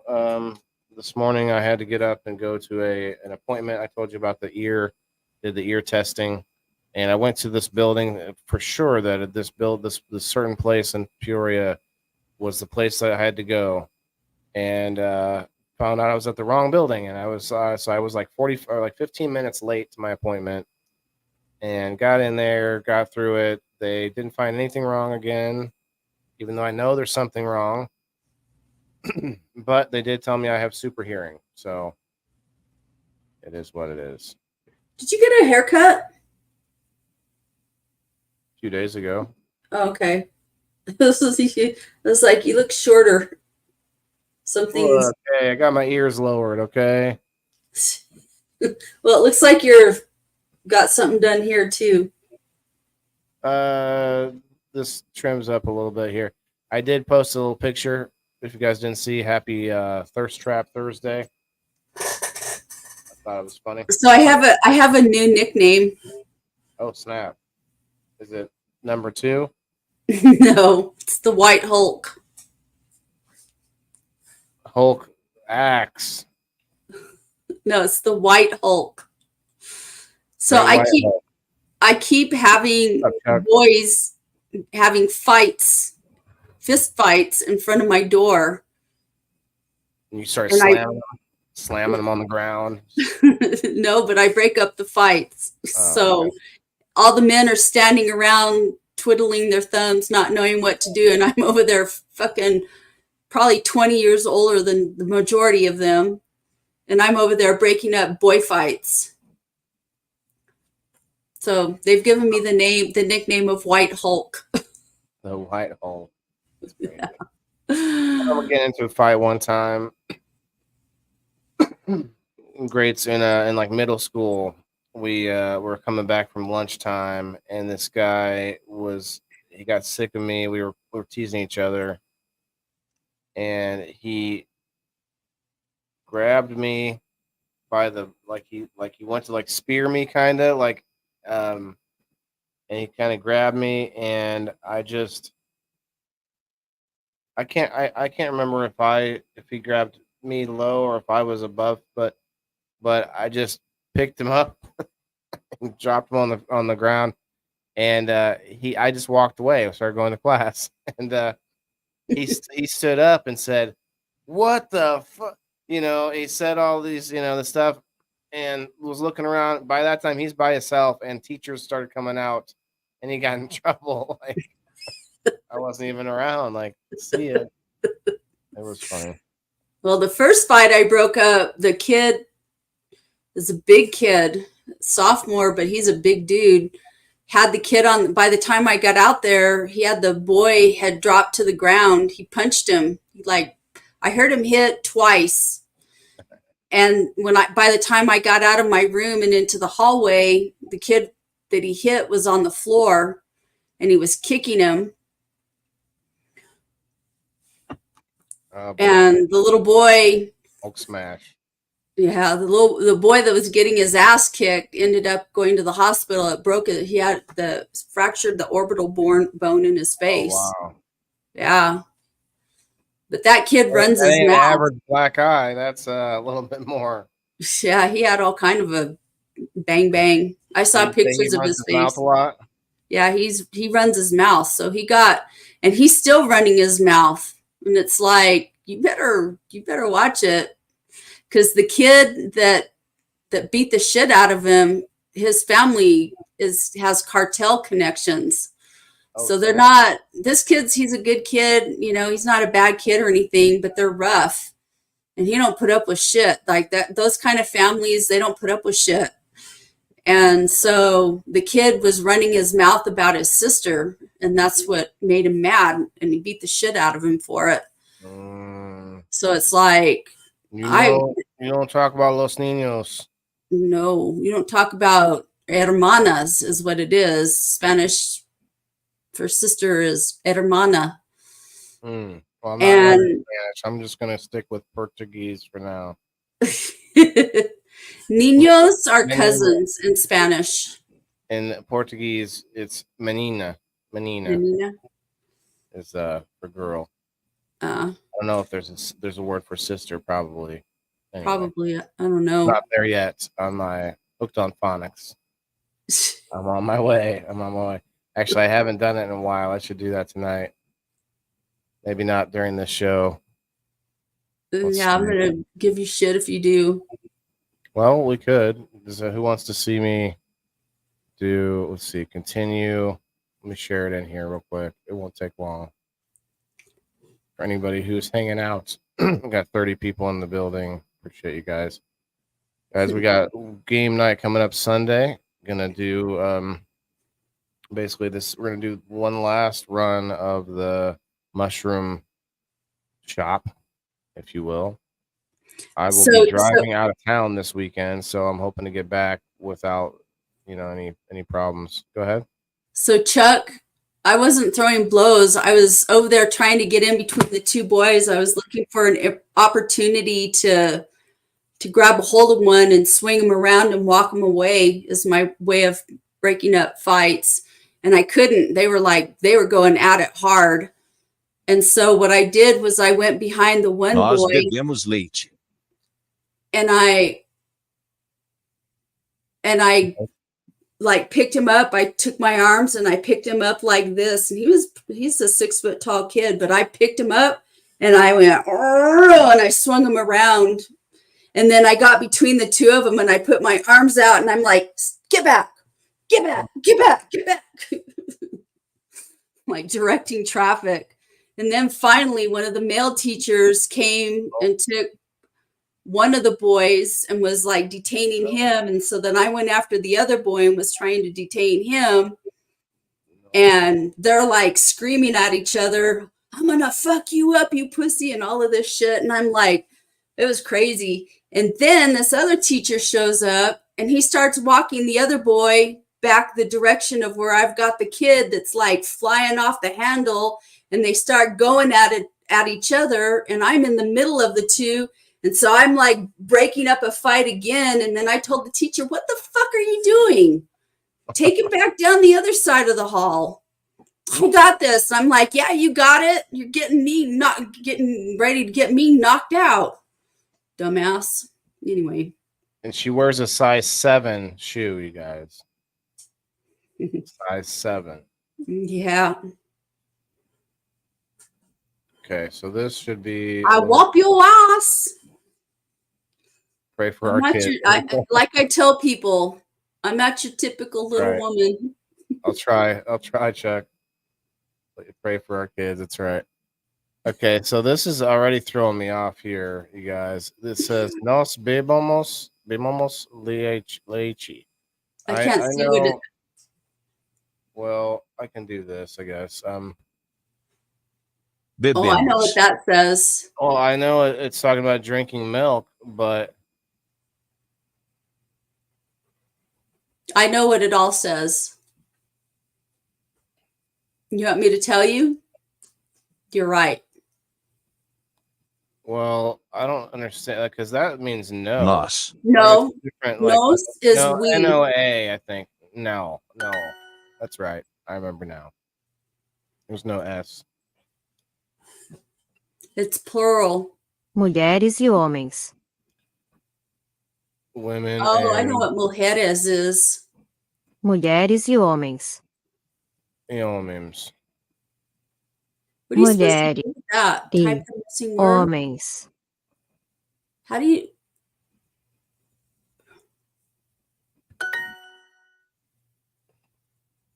Nós somos homens. Nós somos homens. Nós.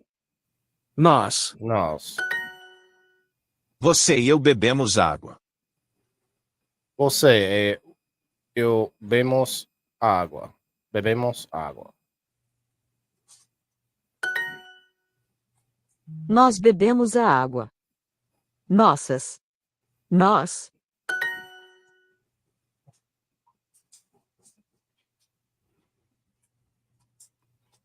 Does that say we drink?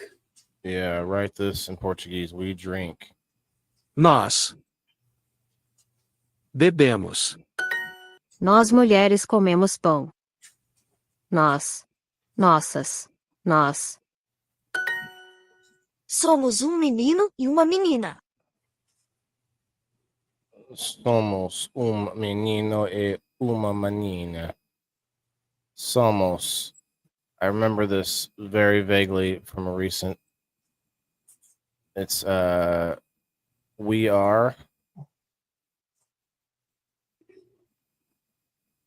I think we are a boy. All right, yeah, there it is, a boy and a girl.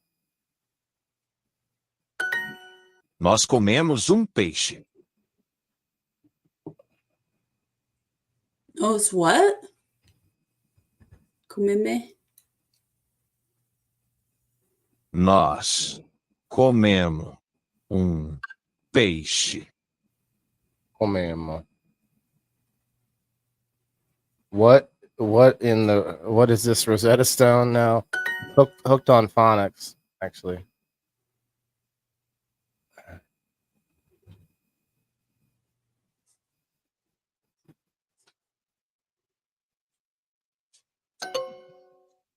Oh, men and women. Oh, I spelled it with an O and I shouldn't have. My bad. Não, nós. We Não. aren't Frango.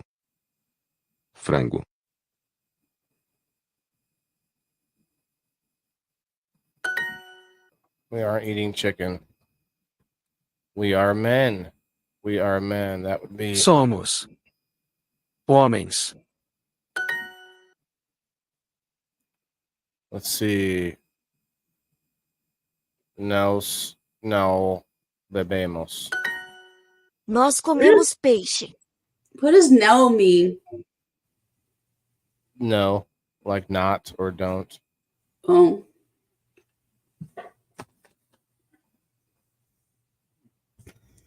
Okay, how does Nós comemos peixe. Peixe. Nós comemos peixe. Peixe. That's right. We are women.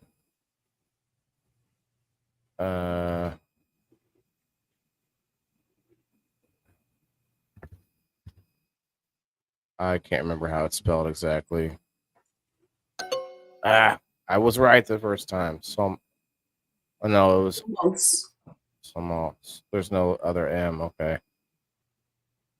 Let's review. Okay, I gotta do the parts I messed up.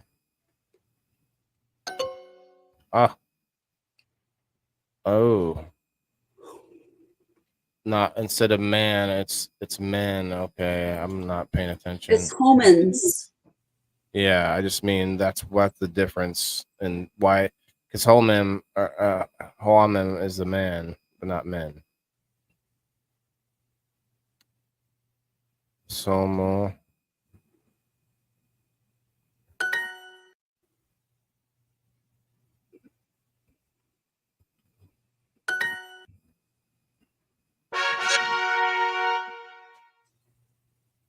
%. That's about my score in school too. About my school grade.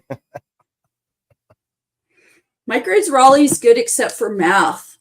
I suck at math. One That's day my streak. academic Achilles. I'll commit to 14 days because there's no penalty not to. I only have 2 hearts left. I can refill my hearts. Okay, I got enough to do that if I want. What do hearts do? Hearts. Here we go. That's how they get you to pay for the app.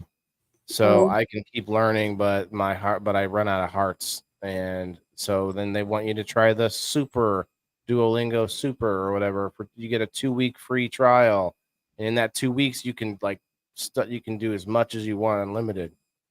So I do that every now and then, do 2 weeks, and then just jump out before I'm paying. Okay, select the matching pair. Seek. Não. No is no. Carro. Caro. Obrigada. Obrigado is thanks. Oi. Oi is hi. Monkey is macaco. Macaco. Com licença. Com licença. Excuse me.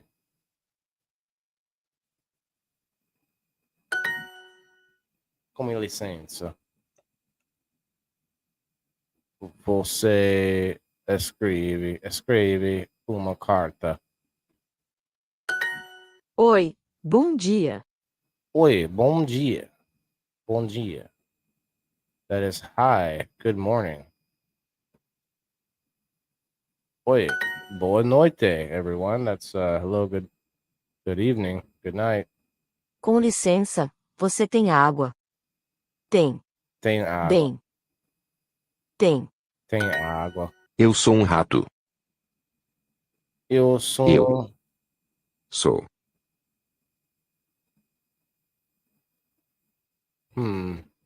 Soy what? Eu sou um rato. Maybe it's Rato. this. Rato. Maybe there's an Eu sou um rato. Got it. O cachorro corta o bife. O cachorro coato o bife? Corato. O bife. O bife. Ooh, beefy. He eats a steak. He eats a steak. That would be ele. Come uma or beefy. Disse. Beefy. What? You left the uma. Oh, you're right. A fazenda. A fazenda. A fazenda tem um cavalo. Tem.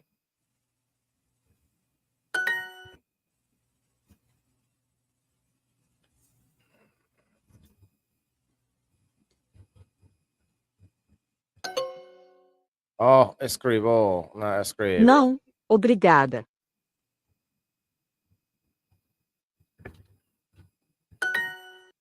Obrigada. O macaco. Bebe leite. I don't remember how to spell leite. I don't know. Poop. Hey, I remember how to spell leite. What?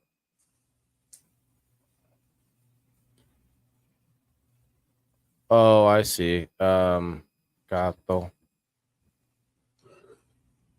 Oh, gato. Oh, I put a K instead of an R. It's old gato. Oi. Bom dia. Bom dia. It's actually bon dia. It's pronounced like bon dia instead of bom dia.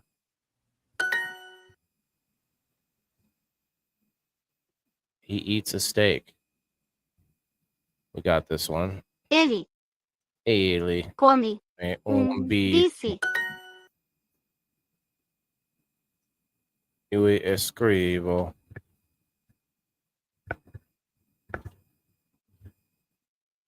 Escrevo. A carta. Hey, did I earn a star? 89%. Moving on. Did I get any hearts? Let's see. I gained 1 heart. I thought I had 3 hearts already. Okay. That's okay, though. I like the practice thing because I can keep doing that all day. It won't let me learn new words, but we all need to practice, right? Okay. Anyway, that is what it is. We're all done. That was fun. I need to do more of that. It's fun to do on live. I don't know if anyone cares to watch it. I think it's fun to listen to somebody trying to pronounce or trying to learn the language. I mean, maybe I should try a different language every time. Try Russian. Try something new every day. Like, yeah. Russian's one of the hardest languages there is to learn. That's gonna keep you on your toes, trying something new every day. Like, da, do svidanya. I know a bunch of them from movies, so we're good there. You and your movies, dude. You must watch a lot of. I used to. I watched a lot of movies. I watch anything now that's like really interests me, but for the most part, it's all regurgitated nonsense. All right, we're out of here, guys. Have a good night. Thanks again. If you haven't hit the like button, do so. Share us out and follow the channel. Go check out Kim's group, the Legit Bean Reviewer Master. Go check out my group. I need 2 more people to get to 800 on Facebook. Maccabees Live Market presented by Waylon, the Indoor Farmer. I need 15 people. To get to what? 800? No, to get to 3,000. 3,000. Tell 2 of those people. No, you need 15 people to get to 3K. Okay. Yeah. Go join the groups. Hit us up. All right, guys.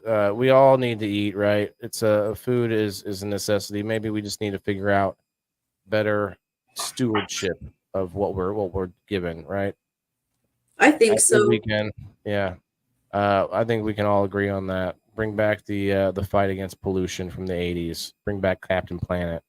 But yeah, forget about the carbon taxes. Like, can we just like start with real things first? But have a good weekend. Be safe, and come back and see us on Sunday. Kim at 2:00 Central Time, and myself on the Indoor Farmer Game Night at 5:30 Central Time. Peace out. Thanks, guys.